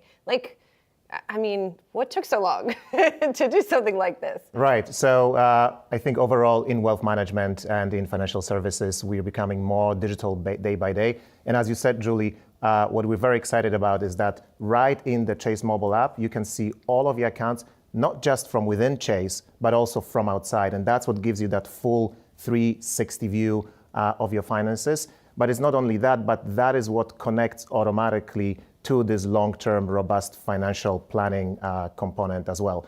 What took so long? It's something that takes a little bit of time to put together and to integrate. So whereas you might see some of these solutions from the fintechs more in a very point in time or isolated environment, what we've done is we've integrated that with all of our other services that the bank provides. So now whether it's planning, investing, saving, borrowing, all of that is integrated directly in the Chase app, and you can do it right from your phone. It's interesting also because in conversations that we have with, financial advisors, for example, or other money managers who are talking to clients, there's still this sense, even with all the information out there, that people are not necessarily doing a great job planning for the future from a financial perspective. So what are you hearing from your clients as to the need for a tool like this? And do they still feel like they need a lot of help? Yeah, so when we were researching and talking to our clients and to advisors prior to even starting the build of the tool, one of the topics that came up very clearly is this focus on the present as opposed to the future. There's this concept in behavioral finance called present bias, which means that you are more likely to focus on things that are close in time to you and that you're emotionally connected to. And guess what? Retirement and long-term investing is far away in the future and you're not emotionally connected to it. So what we wanted to do with Wealth Plan is to help bridge that gap between what is today and what is in the long term right there in your phone, both for the clients and for advisors. And that is what we hear from the clients as they get the tool right now, that it just makes that long term more real. And so in making that long-term more real, it's also about what type of technology is being infused within this app and this experience to make sure that whatever type of advice they're receiving, they have the opportunity to be actionable on, but also have the opportunity to say, you know what, this is not necessarily something that I want to act on right now. Yeah. So where do you infuse that artificial intelligence or even some of just the recommendations that are being provided along the way too? That's exactly right. So what we call Wealth Plan is your digital money coach. So it's not just about being able to articulate your goals and have a full, robust planning engine that allows you to understand how your current asset allocation is helping you to reach those goals. But also as you engage with the tool, we are going to give you nudges, insights. So day to day, as you come into the experience, we're going to guide you in terms of, hey, here's where you are today, here's where you want to go, and here are some of the suggestions and actions that you can take in order to be able to get there. Interesting. All right. Big banks trying to innovate. Thanks so much, Sam. Appreciate it. Sam Palmer, JP Morgan Wealth Management, Head of Digital Wealth Planning and Advice. And before we go to break, we got to take a look at the markets here because we are seeing a sell-off accelerate. The Dow was leading the way downward, and it still is. It was the only one of the three majors that was down. Now it is down quite sharply, over 1%, and it is taking the S&P and the Nasdaq with it. So we will keep an eye on that and keep you updated. But coming up next, we're going to share Brian Sozzi's interview with the president of the New York Stock Exchange. That's on the other side of the break.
Brian Sozzi had a chance to speak with the president of the New York Stock Exchange, Lynn Martin. She weighed in on the IPO landscape for the year and beyond, upcoming tech initiatives for the stock exchange as well. It's been a really volatile year, as you point out, for investors. But, one of the things I'm most proud of is how our systems have performed. We're seeing record response times. We're processing 500 billion messages a day incoming to the New York Stock Exchange. And we're seeing average response times of 30 microseconds. So couldn't be prouder of our team. We have done what our job is to do in times like this, operate the most transparent markets in the world in the most efficient manner possible. You have a really extensive tech background. How have you invested in technologies this year to make things just work so seamlessly in a year where we have seen massive volatility spikes? Yeah, it's something that I monitor quite closely along with my team. How are we doing in terms of message rates? Do we need to add more capacity? I'm really proud of the fact that we were able to complete the migration for one of our options platforms to our state-of-the-art pillar system. So given the increase in messaging we've seen, couldn't be happier with the way the year's gone. Lots more to talk about, of course, markets, deals, you name it. But as you look towards next year, where are you focused in terms of tech? What's your one or two biggest initiatives? I continue to be focused on making sure that the NYSE operates the most efficient markets possible. I'm really, continuing to talk to those companies who are looking to go public. Once the volatility calms down in the market, the pipeline continues to be incredibly strong. So we're really excited about the fact that when the market calms down a bit, when there's a bit more certainty as to where the Fed's going and other macro factors are headed, I think we'll have a successful spat of IPOs. In terms of IPOs, what does that pipeline look like? Big companies, smaller companies? Take us through it. It's pretty much runs the gamut. You've got tech companies, you've got consumer companies, you've got healthcare companies, all looking to go public, all looking to tap the public markets. This year has been a muted year in terms of IPOs. IPOs are down about 85% versus last year. I like to refer to it as the other tail. You said that number. I wasn't going to say it, but it's been a tough year. It's been a tough year in terms of companies coming to market, but the pipeline is tremendous. The value of the U.S. public market currency has never been stronger. It's just a question of when. What are companies waiting for? Is it a Fed pivot? Is it stock market just not having these volatile spikes? Is there one thing you hear when you talk to folks? Volatility. Volatility to come down. The benchmark that I always look at, the VIX. If the VIX is above 20, it's a really volatile period of time. You really want the VIX to ultimately be below 20. This year it's been kind of around 30. So that's really what is worrying private company CEOs. When do you see the deal, that backlog loosening up? Is it more of a second half event, or we might start to see things pick up in the middle of next year? It's hard to say. It also depends on the profile of the company. We at the NYSE had the largest IPO of the year, Corebridge, which went live in the public market September 15th of this year, raised $1.7 billion in capital, priced in its range, and has still continued to trade around its IPO price. So it's been a really successful IPO. It just depends on the type of company. I can't really answer the question. There's a whole generation of investors that have not grown up with a Fed hiking cycle. This has been a strange 2022, and it might be a strange 2023 in that regard. As the Fed continues to do what it does, how do you think the markets might respond? I think the markets will continue to try to find their footing. The one thing markets don't like is to be surprised. I think we've all seen that, whether it's the Fed not doing what it's going to say, the Fed putting out the additional increases, increasing the target rate, whatever the case may be. Markets don't like when they're surprised. So that's what's really been causing the volatility. You've also been talking recently about the ESG and disclosures. Where are you with that in terms of companies looking to come public? Yeah, it's actually one of the primary topics that I talk to both our existing public company CEOs and private company CEOs. Our position is that we provide tools, we provide ESG tools that allow customers to meet whatever ESG mandates they're looking to achieve. For example, diversity. Diversity is an area that we feel very strongly about. We have the Board Advisory Council, more than 400 diverse candidates that are board ready. So that's an area we've had tremendous amount of success, both with public and private companies. Are some of these ESG requirements or potential requirements, are they too stringent? Should somebody not be investing in a company because they make oil? I think it is down to whatever your investment strategy is, and it's, in my mind, comes down to disclosures. In terms of the individual sectors, the oil industry is one that's near and dear to my heart, coming from the ICE side of the business. The oil industry has done a tremendous amount of trying to move from brown to green in a responsible fashion. And what I mean by that is they're trying to do it without deeply affecting the consumer's pocketbook. So I have a tremendous amount of respect for that sector in particular. You're, I think, coming up on the 1 year mark since you were announced as the president of the New York Stock Exchange. What has that first year been like for you? It's been an interesting year, filled with surprises. I didn't know there was going to be a war between Ukraine and Russia. I didn't know there was going to be record inflation and record volatility throughout the year, but it's been a tremendous year. We have the greatest community of CEOs. I've really enjoyed getting to know the CEOs of our NYSE community and figuring out how to better serve them. How have you navigated this environment as a leader? How are you different today compared to 12 months ago? I actually come back to one of my core principles, and one of my core beliefs is that you can never over-communicate. And we've taken a very deliberate step at NYSE to be very public, to be out there, to be on as many events as possible, to really give the market some calmness, to tell the market what we're seeing, since we're seeing all different sides of the equation on a variety of different issues. Walking around the New York Stock Exchange floor, there's so much history in here, but it feels a little different. There's new media booths in here. There's just something else in here. Talk to us about reinventing the floor. What's the state of the New York Stock Exchange trading floor?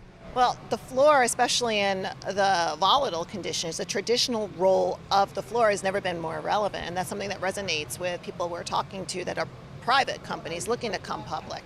The role of the DMMs here is to really mitigate the volatility in the market, and we've proven through data that our market model has caused NYSE listed stocks to trade with less volatility at the open and the close, as well as throughout the course of the day. That's money in the hands of our company's CEOs when they think about share buybacks and those types of issues. That was New York Stock Exchange President Lynn Martin with our own Ryan Sazi. We will be right back.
We've been watching stocks take a turn for the worse since the opening bell about an hour and a half ago, and that downward pressure does continue here, so we're continuing to track that. We also have a quick programming note for you. We've got the unveiling of our 2022 Company of the Year. That's on Monday. Stay tuned for that. Any guesses? You can tweet at us, at Jules Hyman, at the Brad Smith. The Brad Smith. The next hour, Kiko Fujita and Michelle Akufo are going to continue our crypto discussion with the CEO of the Stellar Development Foundation. Stay tuned.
Welcome to Yahoo Finance. It's 11 a.m. on the East Coast, 8 a.m. on the West. I'm Rochelle Akufa along with Akiko Fujita. And here's a look at what we're watching today. Lessons learned. Today's Senate hearing over the collapse of FTX has a hopeful title, but will we get more clarity on how to regulate crypto? We'll speak with someone who lost out big but isn't backing away. Also taking a look at the ripple effects in the world's second biggest economy could be edging out of zero COVID, with reports an official shift in policy could be near. We'll look at how small changes in Beijing could mean big things for global inflation and growth. And mind over matter, Elon Musk has a busy in-tray these days, but he's still pushing ahead with plans to put a chip in our brains. Would you sign up to be the first human trial? We'll get our heads around that story. But first, let's take a look at how major indices are trading at the moment. As you can see, a mixed picture. The Dow there down about almost 300 points there. The S&P down, it's relatively flat there, but down about 3 points. And the tech-heavy Nasdaq, the only gainer of the day, up about 20 points there. Let's also check in on what we're seeing with the Treasury market. We did see Treasuries falling after the Fed's preferred metric, the personal consumption expenditure, or PCE, eased slowly in October with a gain of 0.3% versus September, a potential sign that inflation may be moderating going into the Fed's December meeting. Well, Rochelle, we are starting this hour with the latest in the FTX saga and a much anticipated Senate hearing on, quote, lessons learned from a catastrophic collapse. CFTC Chairman Rustin Benem weighing in on the key issue of regulation and whether that would have prevented the FTX collapse. Take a listen. At the CFTC, we lack the authority to comprehensively regulate the digital commodity market and to prevent this from happening again. We must be provided appropriate authority by Congress. And without new authority for the CFTC, there will remain gaps in a federal regulatory framework. And Rochelle, it's been interesting to see this hearing play out. Certainly been going on for a while now, but we have been watching this specifically because this revolves around the Digital Commodities Consumer Protection Act. And it calls for the Commodity Exchange Act to be amended so that the CFTC would have oversight over spot digital assets. We're talking specifically crypto. But an interesting wrinkle we should point out in all of this is who's actually chairing the hearing. We've got Senator Debbie Stabenow as well as Senator John Boozman, who, by the way, got the biggest donations from Sam Bankman-Fried. And that's kind of been the criticism, is that they were largely shaped by lobbying efforts from FTX. They have been pushing this regulation specifically. The argument so far, at least in the hearing, is that if, in fact, FTX was under that umbrella, if the CFTC had more authority, well, maybe this wouldn't have happened. I mean, and that's an interesting dynamic there, because if you're relying on someone who is now at the center of this controversy, it makes you sort of take a back seat and wonder who is actually informing the regulations here. Not only that, how are these cryptos being classified and these exchanges being regulated? If it's a security versus if it's seen as a currency, being that tokens can pop up pretty much out of anywhere. At what point does Bitcoin differentiate itself from some of these other cryptos that are popping up that perhaps aren't being used as a security? So I think unless they have a clear definition, this whole problem of who should have oversight is going to continue to be an issue, and we're going to continue to see these gaps. And of course, reliance on some of these big personalities like an SBF. There are other voices in this space, but obviously he was that leading voice that we kept seeing at the forefront of this. So to see this fall from grace, I think it puts the regulators in a very difficult position. Yeah, there is one thing that Rustin Benem did point out, as well as the senators, and is Ledger X, which is part of the FTX assets or assets owned by FTX. They have specifically highlighted this because this is the one that was actually registered with the CFTC. They've pointed out the fact that it is still very solvent, that it has a good balance sheet, responsible management in their words. And Rustin Benem saying specifically, this is because the CFTC can have a conversation with Ledger X on a daily basis. There's direct communication with Ledger X. He says custodians themselves, along with Ledger X, are able to identify customer property, customer money, essentially using this as an example to say, if those other assets that were owned by FTX were registered under the CFTC, this would not have happened. Now, that's still a big question mark. And we heard Rustin Benem say, look, with the regulations the way they are right now, the CFTC would not have had authority over FTX to really prevent this kind of collapse that we've seen over the last few weeks. But it's an interesting argument because we're going to see different slices of this regulation debate take hold. And this is really one of just many hearings, certainly to come on the Hill. Indeed, all about transparency and trust at this point.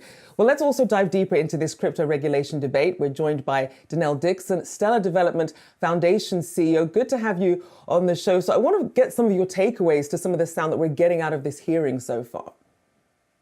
Yeah, the hearing, I think, has been really interesting. I think the Chairwoman Stabenow started the hearing by sort of laying the foundation of what they had initially brought forward with the bill, and as well as the ranking member bringing his perspective in. I mean, we were sitting there in September with Chairman Benham on these issues. We support this type of legislation, particularly filling in this gap. And, we definitely want to see some improvements to it in terms of one of the issues that you just raised around definition of security versus commodity, and making sure that the regulation is clear around that. But all in all, when there are gaps, we need to fill them. Let me ask you the same question, Danelle, that we heard the CFTC chairman ask, which is, if in fact FTX, and we're talking about FTX International, was registered under the CFTC, whether this type of collapse would have happened, whether they would have been allowed to commingle funds with Alameda as is alleged. What do you think? I mean, the thing that's very frustrating about this is that most of what happened here is just all about really poor management and hubris. It's about the notion that these tried and true controls that we put internally in at companies, because we know that they work, just were flouted, they were disregarded. I'm hopeful that regulation and the type of regulation that we're talking about here would have caught that, but it's hard to know. Because, first of all, we don't know all the ins and outs of it yet. We've only seen what we can see from the bankruptcy filings, and also what we've heard Sam say himself publicly. But I think that what's most important here is none of this is a commentary on crypto or blockchain. It really was just about the fact that some people thought that they knew how to do this better, and they could disregard everything that we've known for years and years and years about what works internally for companies to be able to protect customer assets. So I think that's really the most important takeaway here.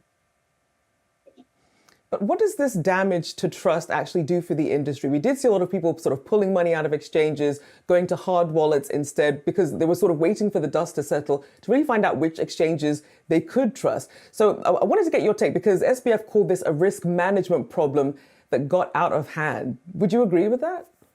Oh, it was absolutely a risk management problem. Internal controls, there's so many issues that we're seeing right now that we know. And I'm a CEO of a company, and I think one of the things I said yesterday in a tweet was that this wasn't a high school bake sale. We needed to actually maintain these controls and put this in perspective. When you get the trust of consumers and you're holding their money in custody, you need to be able to maintain that trust through tried and true controls internally, and risk management, and having governance, proper governance, all of these things. But what you just pointed out is that there is harm to the industry, even though this wasn't about anything with respect to blockchain, the technology, or crypto. The harm to the industry is the fact that this blew up and many, many consumers are harmed as a result of it. And so that is going to take us a few steps back from a public policy perspective, and frankly, from just the communications perspective. But, we're here to make this better, and we're here to have these conversations. And I love that you're digging into this, because it's really important. Danelle, you yourself have testified on the Hill on these hearings before. And, the argument in hindsight, since we have seen what happened with FTX, is that Sam Bankman-Fried did have a very close relationship with a lot of these lawmakers. The CFTC themselves said they met over the last 14 months 10 times with SBF. To discuss the regulatory issue. I think his words were that he was really, sort of going at it hard with CFTC. And I wonder if, when you think about the legislation that has been introduced around how to regulate this space, to what extent that is now tainted because of the oversized influence that SBF had on Capitol Hill.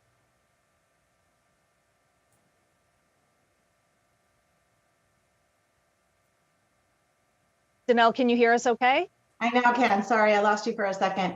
I think I understand, like the notion that your question about like knowing that these meetings happen and to what extent has that actually benefited or harmed the legislation. The legislation that was put together by Chairwoman Stabenow and Ranking Member Bozeman, in addition to co-authors on that legislation, was done so from a principled base. It was looking at their experience with the CFTC and understanding the benefits of the CFTC and what they could do if properly funded to be able to take over this spot regulation for the spot market.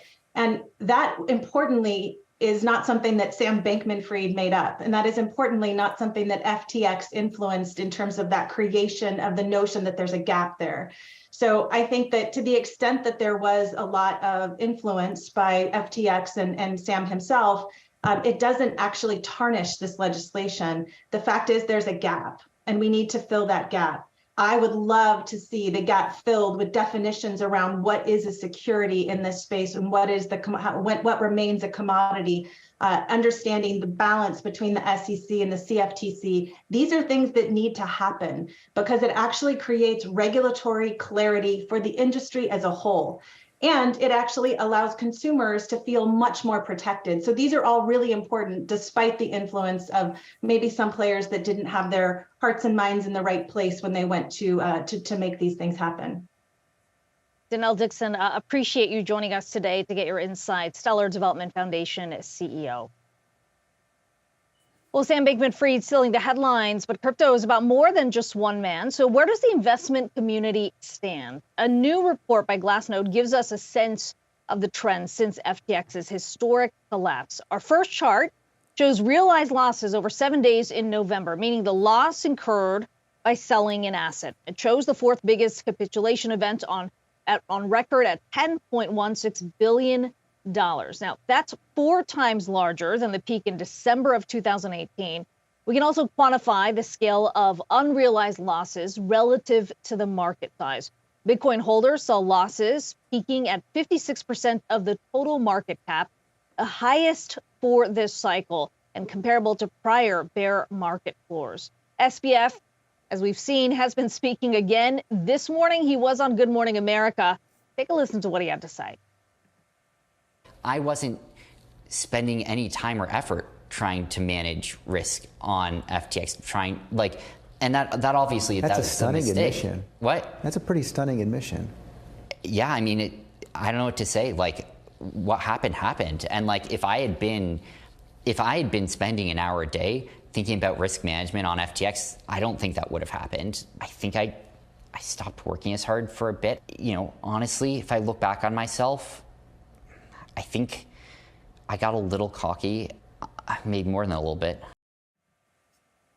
Well, is this a question of people over protocol? Are we risking throwing out the baby out with the bathwater? Joining us now is Julian Figueroa. He is Kinetic Finance Channel host. Julian, it's good to talk to you. And I want to set up this conversation by talking about why we reached out to you initially. You did have funds in FTX. You did lose money as a result of the collapse. Talk to me about the direct impact. How much did you have in funds and how much did you lose? I don't want to put a specific number on it, but call it like a year's salary for, somebody working in this industry. As for the impact of it, it's a year's salary. I'm a young guy, me at my age losing that amount of money versus somebody who was in their 40s or 50s. Big difference. And personally, I also knew other people on that platform who lost, upwards of high 6 to 7 figures. So compared to that, I'm in a much, better place. And yeah, I feel already that I'm moving on from it, just specifically being somebody in this space that is more about education rather than trying to extract as much money from it as possible.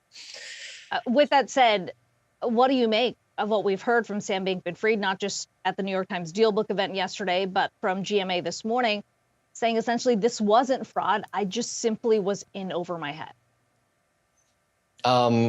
You can have both things going on at the same time. It can be a case of fraud that you knew was going on and you willingly overlooked it.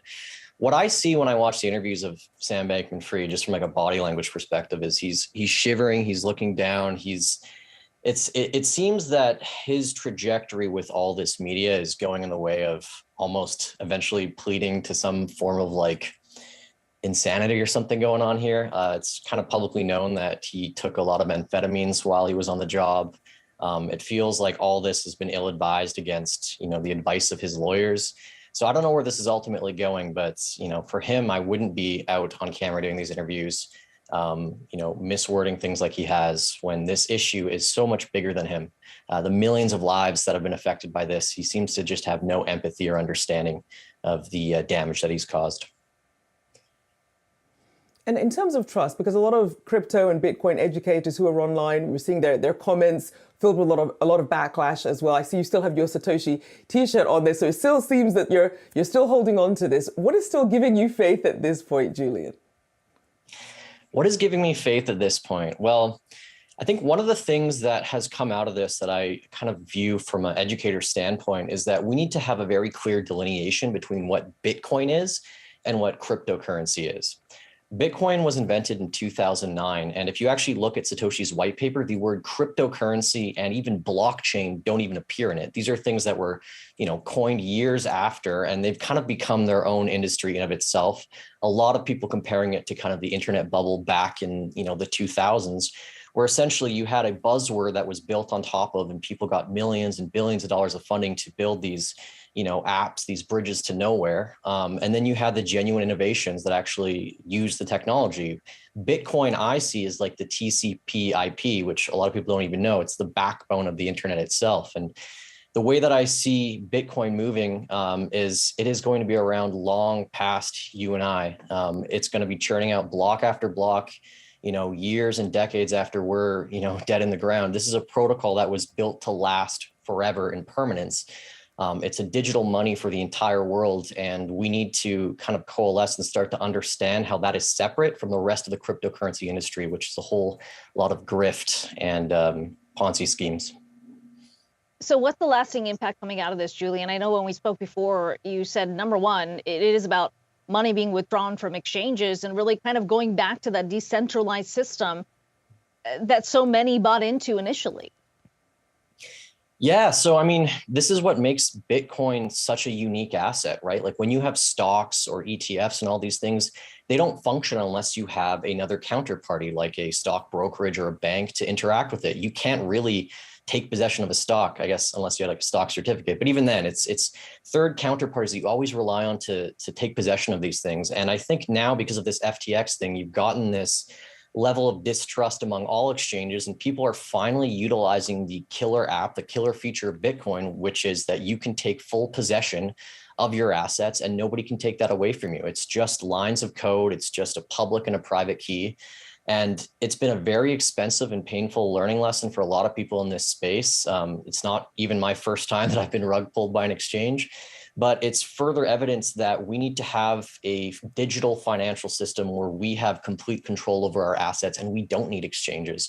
And frankly, to anybody that's looking to invest or to take a part in this whole industry, it's important to realize that you can just hold your own funds. You don't need to have a custodian. It is a little bit daunting at first. There's a technical level of, having your own wallet and setting that stuff up, but it's not nearly as complicated as, some parties make it out to be. It's an hour of, YouTube tutorials. And once you get that down, nobody can take your money and nobody can take your assets. And I think that is a beautiful piece of technology that we need to leverage and explain to the world a lot better than we are today. As they say, hold your keys, hold your crypto. A big thank you to Julian Figueroa, Kinetic Finance Channel host. Thanks so much for joining us. Thank you.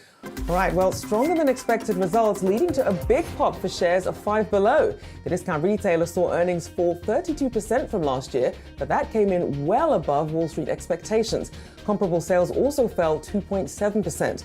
The relative momentum helped boost Five Below's full-year profit forecast, with the company now expecting revenue to come in between over $3 billion. All right, coming up, zero COVID, no more. Well, we're certainly not at reopening point for China yet, but indications point to a softening of what was an ironclad policy. So what's the latest? We'll discuss next.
Well, China is expected to loosen its long-standing COVID restrictions. This after a week marked by protests over the nation's zero COVID stance. So what are experts saying about the impact of ending the policy, public health in the world's largest, or one of the world's largest countries? Let's bring in Yahoo Finance senior healthcare reporter Anjali Kamlani. And Anjali, you know, we said they're expected to, but you could argue the easing's already begun if you listen to the rhetoric coming from Chinese officials.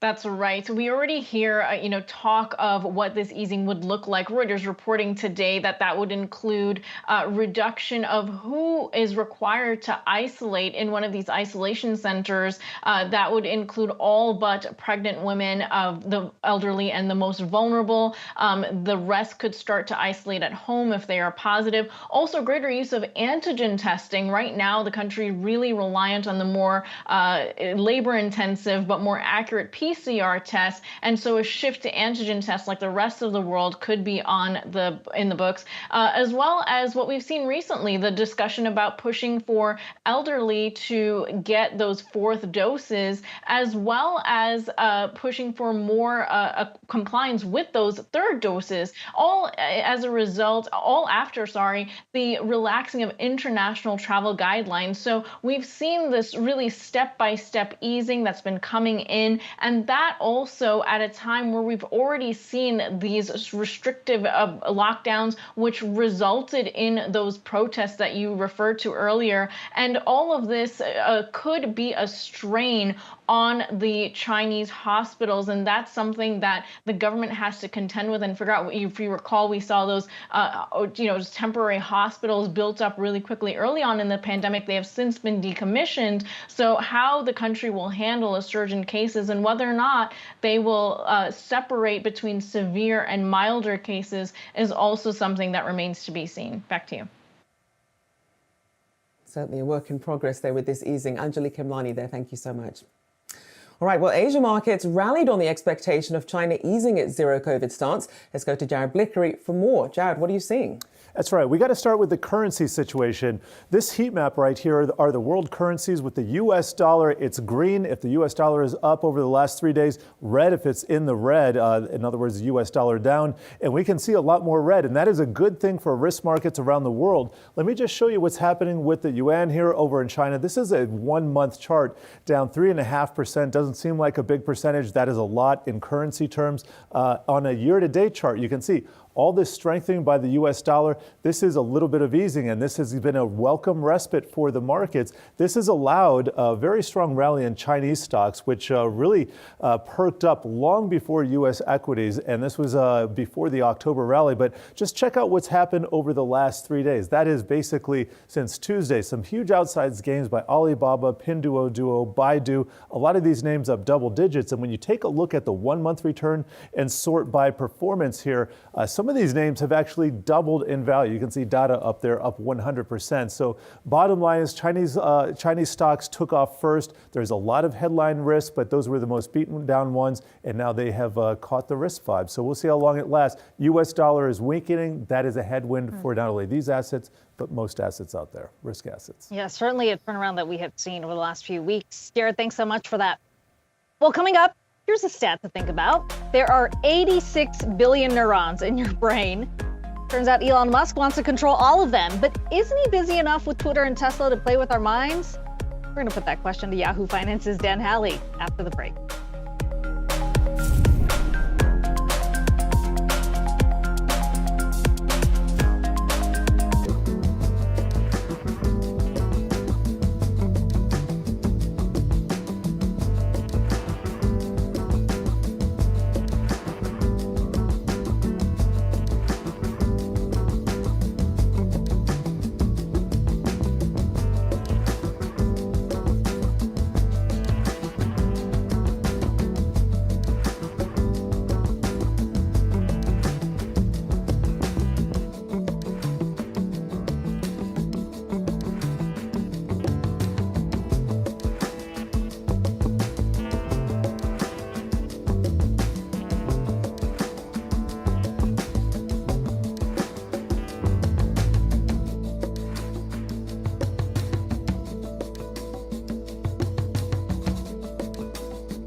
Well, Elon Musk is making waves again, this time with his brain implant startup Neuralink. The billionaire saying his long-awaited chip implant could be ready for human trials in 6 months. Let's bring in Yahoo Finance's Dan Halley. Dan, my question to you, would you sign up for this test? Oh, God, no way. I won't pay $8 for Twitter. You think I'm going to put a brain implant in from this guy? No way. It's an interesting idea. I think one of the big things that's going on here is this isn't the only company that's trying to make brain implants a thing. This is obviously Neuralink, Elon Musk's one of Elon Musk's portfolio of companies. He had this presentation yesterday. It was around 3 hours long, and he had discussed the future of what these chips could do. Obviously, you see here a primate. I don't know exactly what kind of animal it is, so I don't want to say a monkey or anything like that. But let's just say a primate with a chip in its head. They showed how it can charge chips. The chip inside your head can charge wirelessly. This is all supposed to be a wireless chip that will go into your brain using 64 pins that then are inserted by a robot. And the idea is that it would be able to allow you to regain things like movement, potentially even sight, in people who have never been able to see before. And so this is something that Elon's been trying to do for a while. There was talk about potentially getting human trials in 2019, then 2020, and 2022, and now it's slipped to 2023. He's saying 6 months. He said that he would get one when it's ready. And it's not as though we haven't seen monkeys or primates use implants to kind of move things on a computer screen before, but this is wireless, and obviously it's got Elon Musk's backing, so it's getting a lot of attention. But no way am I getting one. Dan, just to clarify, though, this is not for sort of anybody, right? I mean, this is for those who are disabled, those who have some kind of paralysis. Just to put that out there to clarify that Elon Musk isn't just building chips for anybody to be able to implant in their brain. Yeah, this isn't like X-Men stuff where you're going to, put a chip in your brain and start shooting lasers out of your eyes. No, this is for people who seriously need it. And, if it could give them those benefits, obviously that's incredible. There have been some advances where folks who have lost speech have been able to use brain-computer interfaces to put words together on a screen. So, this is something that is definitely needed in the world. Especially for people who, if you lost your sight and you would be able to get it back again, my God, I can't even imagine what that would be like to have a chip like that become available. So obviously these are lofty goals, but they're absolutely laudable goals, especially, coming from a company like this. Musk has done stuff like this before, laudable goals with Tesla and SpaceX. Twitter, that's kind of a different thing, though. And speaking of Twitter, Dan, obviously the EU's competition commissioner had some stern words for the billionaire. What did he say? Yeah, essentially, Elon is kind of on a short leash here when it comes to Twitter, and the actions that it's taking as far as things like moderation, moderating specific content on the platform. There are laws in the EU that the company must follow to ensure that it is able to continue to operate. And so if he doesn't have the moderation component set up properly to abide by those laws, the EU has basically said, look, we could start fining you and Twitter, or we could just pull Twitter in the EU entirely. And so, obviously, this is, a show that's for an American audience mostly, but the majority of Twitter's users are outside the US. And so if it was pulled from the EU, that's a huge blow to a company that, especially right now, is trying to kind of get its bearings.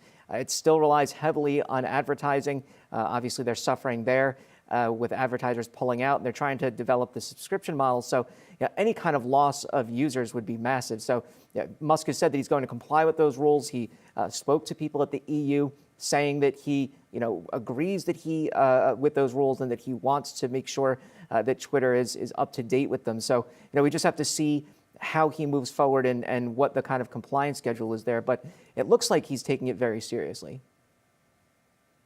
I mean, certainly a lot of pies that Musk has his finger in at the moment. A big thank you there, Dan Howley. All right, coming up, is TSMC's Arizona plant becoming the poster child for President Biden's Made in America push? We'll have more on that next.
Taiwan Semiconductor's $12 billion Arizona plant is set to be the first advanced chip plant in the U.S.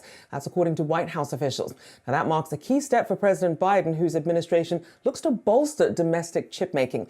Now, he tours the plant on Tuesday, and Yahoo Finance's Inez Ferrer has the latest. Inez.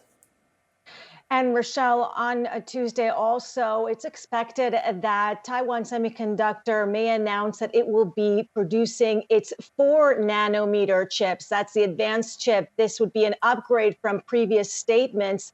And this is according to Bloomberg, where Apple reportedly and other customers have asked Taiwan Semiconductor to manufacture these more advanced chips at that Arizona plant, which is expected to open in 2024. Also, TSMC reportedly agreeing to increase production volume at that Arizona facility. Now, why is this important? Well, this is a step forward towards making more of these chips here in the U.S. and making these advanced chips in the U.S. The CHIPS Act is also incentivizing companies to do this.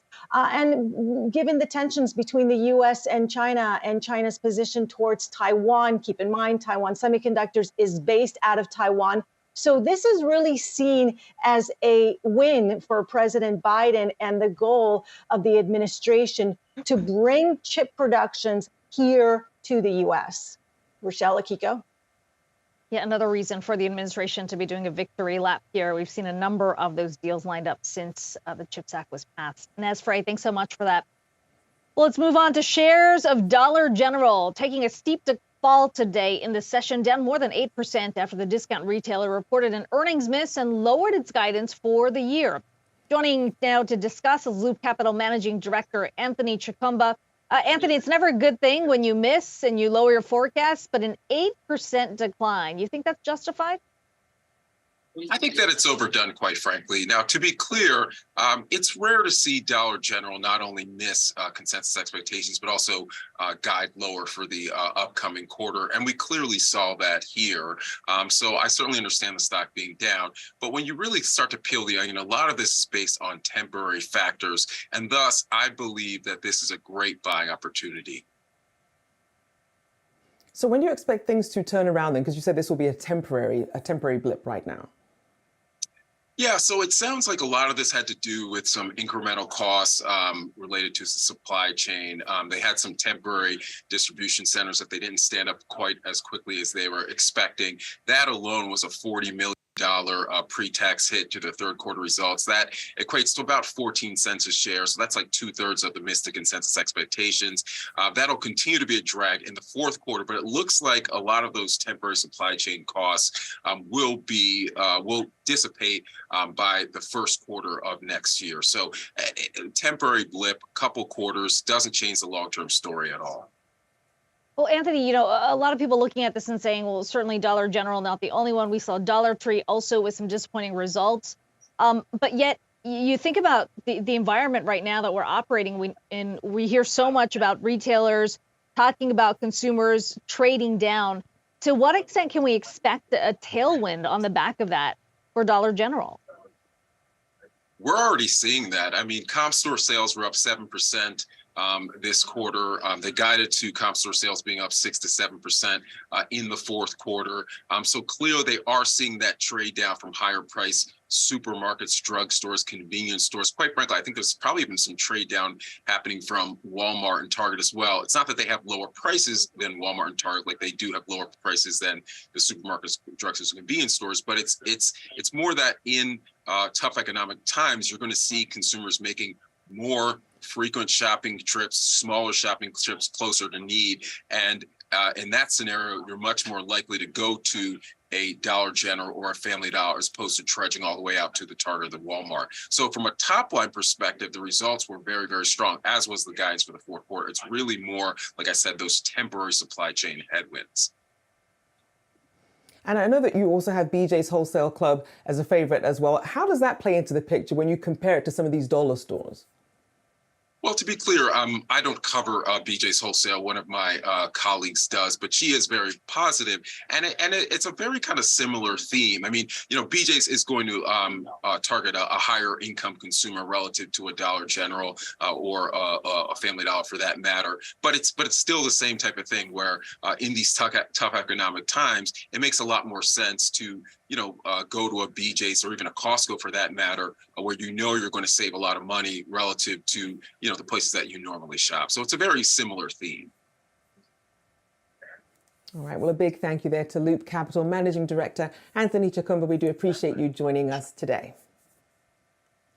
All right, coming up, how do you like your steak? Well, if the answer is made in a lab, you need to watch this next segment. We talk food tech next. Don't miss it.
'tis the season for eating, and when it comes to protein, the US consumes a lot of it. Americans now eat more than 220 pounds of meat per person per year, compared to 193 pounds a year in the early 1980s. Well, our next guest founded a company that's looking to disrupt the industry after just getting the green light from the FDA for its cultivated meat product. Let's bring in Upside Foods founder and CEO Uma Valetti. Also with us is Yahoo Finance's Brooke De Palma. So welcome to you both. So Uma, obviously, I'm sure you're doing a victory lap at this point. How significant is this when it comes to the future of lab-created meats? Rochelle, it's great to be back here again. It's the biggest and the most exciting news that Upside has had since we founded the industry 7 years ago. And it's also the one that's opening the door for the future of innovation and preserving the choice of eating real meat and not giving up what we've loved for generations or thousands of years. And right now, inflation is certainly taking a toll on Americans' wallets, many flocking to pork and chicken with the cheaper prices there. I know that you're not quite at retail yet, but in this environment, how are you thinking about pricing and what sort of price are you gauging here? It's a great question. I mean, every big innovation or a bold initiative is going to take time to get to the ultimate goal. Our aspirational goal at the moment is to beat the conventional prices. But initially, we're going to start off with premium pricing when we come into the market, which we hope is really soon. And that's because we are on a small scale. Our labor force is really very highly, educated and requires a lot of time to put together the product that we're to put on the market. But in time, we expect our products to be at parity with conventional meat, but that's going to be 5 to 15 years away. And so with that said, the name of the game right now is really sort of looking at restaurants, then you're looking at retail. But when you get into retail, what supermarkets are you eyeing? Are you eyeing Whole Foods, perhaps, one of your backers? And when you think about the placement of these products, is it going to be next to Impossible Foods and Beyond Meat? Oh, it's a great question. This is probably a good time to clarify to the audience that Upside chicken or cultivated chicken is chicken grown from real animal cells. The only thing that's missing is raising and slaughtering an animal, but this is chicken cells that are growing into meat. So we expect it to be positioned in a supermarket or a grocery aisle right where meat products are sold, whether it's frozen aisles or refrigerated or fresh, not next to vegetarian products, because this is not vegetarian. Uma, I've got a personal question here because I will admit that I like meat, but I'm also very aware of the toll it takes on the environment, whether it is the amount of water that's used, if we're talking strictly beef, what it takes to grow all these chickens too. And I keep wondering, why not cut some of that out? I mean, lab grown meat, however you want to define it. Why do we need to be growing meat out of animal cells? And what does that tell you about sort of the demand, what that customer base is, that people just can't give up those habits? Yeah, great question, Brooke. I mean, let me clarify it up front. Cultivated chicken at the scale we are at is not lab grown anymore. 10 years ago, 15 years ago, it was done in small labs, but now it's done at industrial scale. As you can see behind me, these are industrial scale cultivators growing meat. And to answer the question of why eat meat at all, I think it's just part of us being deeply human. Being human is equated for thousands of years with eating the most delicious, most desired food in the center of it, and that's meat. And that meat's always come from an animal-based source. And taking that away, I think, has much more than logical implications. It's so deeply ingrained into our DNA in all our senses that it's unreasonable for us to expect that people will say they're willing to, if given a choice, give up the product they've loved for thousands of years, and it's part of a tradition for families. I think there'll be a small group, having said that, that'll be convinced because of the environmental impact or animal welfare impact. That's going to be low single-digit % that'll say they'll swear themselves off meat because they can't get behind how it's produced, but not the vast majority of the world. And Uma, following up on that, in terms of the mindset around cultivated meat, I mean, we know that Richard Branson is an investor. He's a fan. Jimmy Fallon, though, had some choice words when this announcement. He called it disgusting. He hadn't tried it yet, though, at this point, to be fair. And you challenged him to try it. How do you get people over this mindset about cultivated meat when they already have sort of cheaper alternatives that are already out there? This is really why we're so excited about the FDA green light. The magical moment for anyone happens when they taste it. I think our senses are so well attuned to recognizing meat that once someone tastes it, they smell it, they see it being seared in front of them in a pan, they kind of pull it apart with their own hands and see the texture and feel that aroma seeping into that. That's an undeniable magical moment. And that's really what I think Jimmy Fallon needs to experience, as well as everybody else in the world who thinks, ooh, is this new? There could be an ick factor associated with it. But ultimately, let's think about how the current food is coming to the table. No one's opening their production facilities like we have glass doors in our facility. You could come and see how meat is made. And there is a significant ick factor if you actually look and see how meat comes to the table now. And I think with time and consumer education and really the magical moment of tasting, we're going to get over that hurdle. And just very quickly here, right now you have that facility. Right now you're producing about 50,000 pounds of cultivated meat products per year. Give us a timeline here. Can we expect another facility to open up next year? And when can we see this on shelves? Yeah, it's a great question. So what we have here is called EPIC, Engineering, Production, and Innovation Center. It's got the capacity to produce up to 50,000 pounds, but we're not producing it at that level because we've been waiting for the FDA green light to start production processes. But we're doing a lot of learning and continue to update our technology. And it's moving at such a pace that we need an innovation center like this to continuously update not only the hardware and how the meat is made, but also the feed that we feed our animal cells. And what we used in 2019 for equipment is already outdated. We're building new equipment. So that's what's happening here. And we're now in the process of looking for the right location to build a production facility that is about 50 times larger than EPIC and is capable of producing something in the range of 10 plus to 20 million pounds of product every year. And we're looking for it actively. And we hope that states will reach out to us to put our facility in their region. Well, we look forward to following all of the progress there. Upside Foods founder, CEO Uma Valenti, good to talk to you. And our thanks to Brooke DePalma as well. Well, coming up, broadcasters are doing big business on the World Cup. And the USA, yes, still in the mix. So it can only get better, right? We dive into the numbers after the break.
Well, U.S. viewership of the 2022 World Cup has surged compared to previous years as the U.S. team remains in competition. Fox Sports, which retains rights to the English broadcast, saw an average of 3.15 million viewers per game.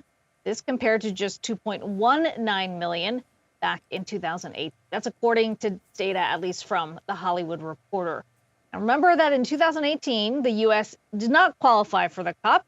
The statistics come as live events like sports increasingly become the focus for streaming services like Apple and Amazon. Rochelle, I can't say I'm necessarily surprised, right? The U.S. is still in the thick of things. I'd imagine there's a huge support system behind it, but certainly a big win for Fox. You've also got, we should point out sort of the Spanish language broadcasts that have been in the U.S. too. Telemundo seeing a big bump out of this too. And then, of course, Peacock. So, kind of a win all around if you did go in on what was kind of a controversial World Cup going into the start of all this. It was, and obviously you have that backdrop, but then once the matches started, I mean, you had some of the controversy pop up, but people seem to be all in on this, and it does help when you have a team as big as the US going in and making it through to the round of 16. It just really builds to the excitement, and we're seeing it not just with advertisers, also with sports betting. We saw that Americans plan to spend about $1.8 billion, according to the American Gaming Association, and globally, $35 billion.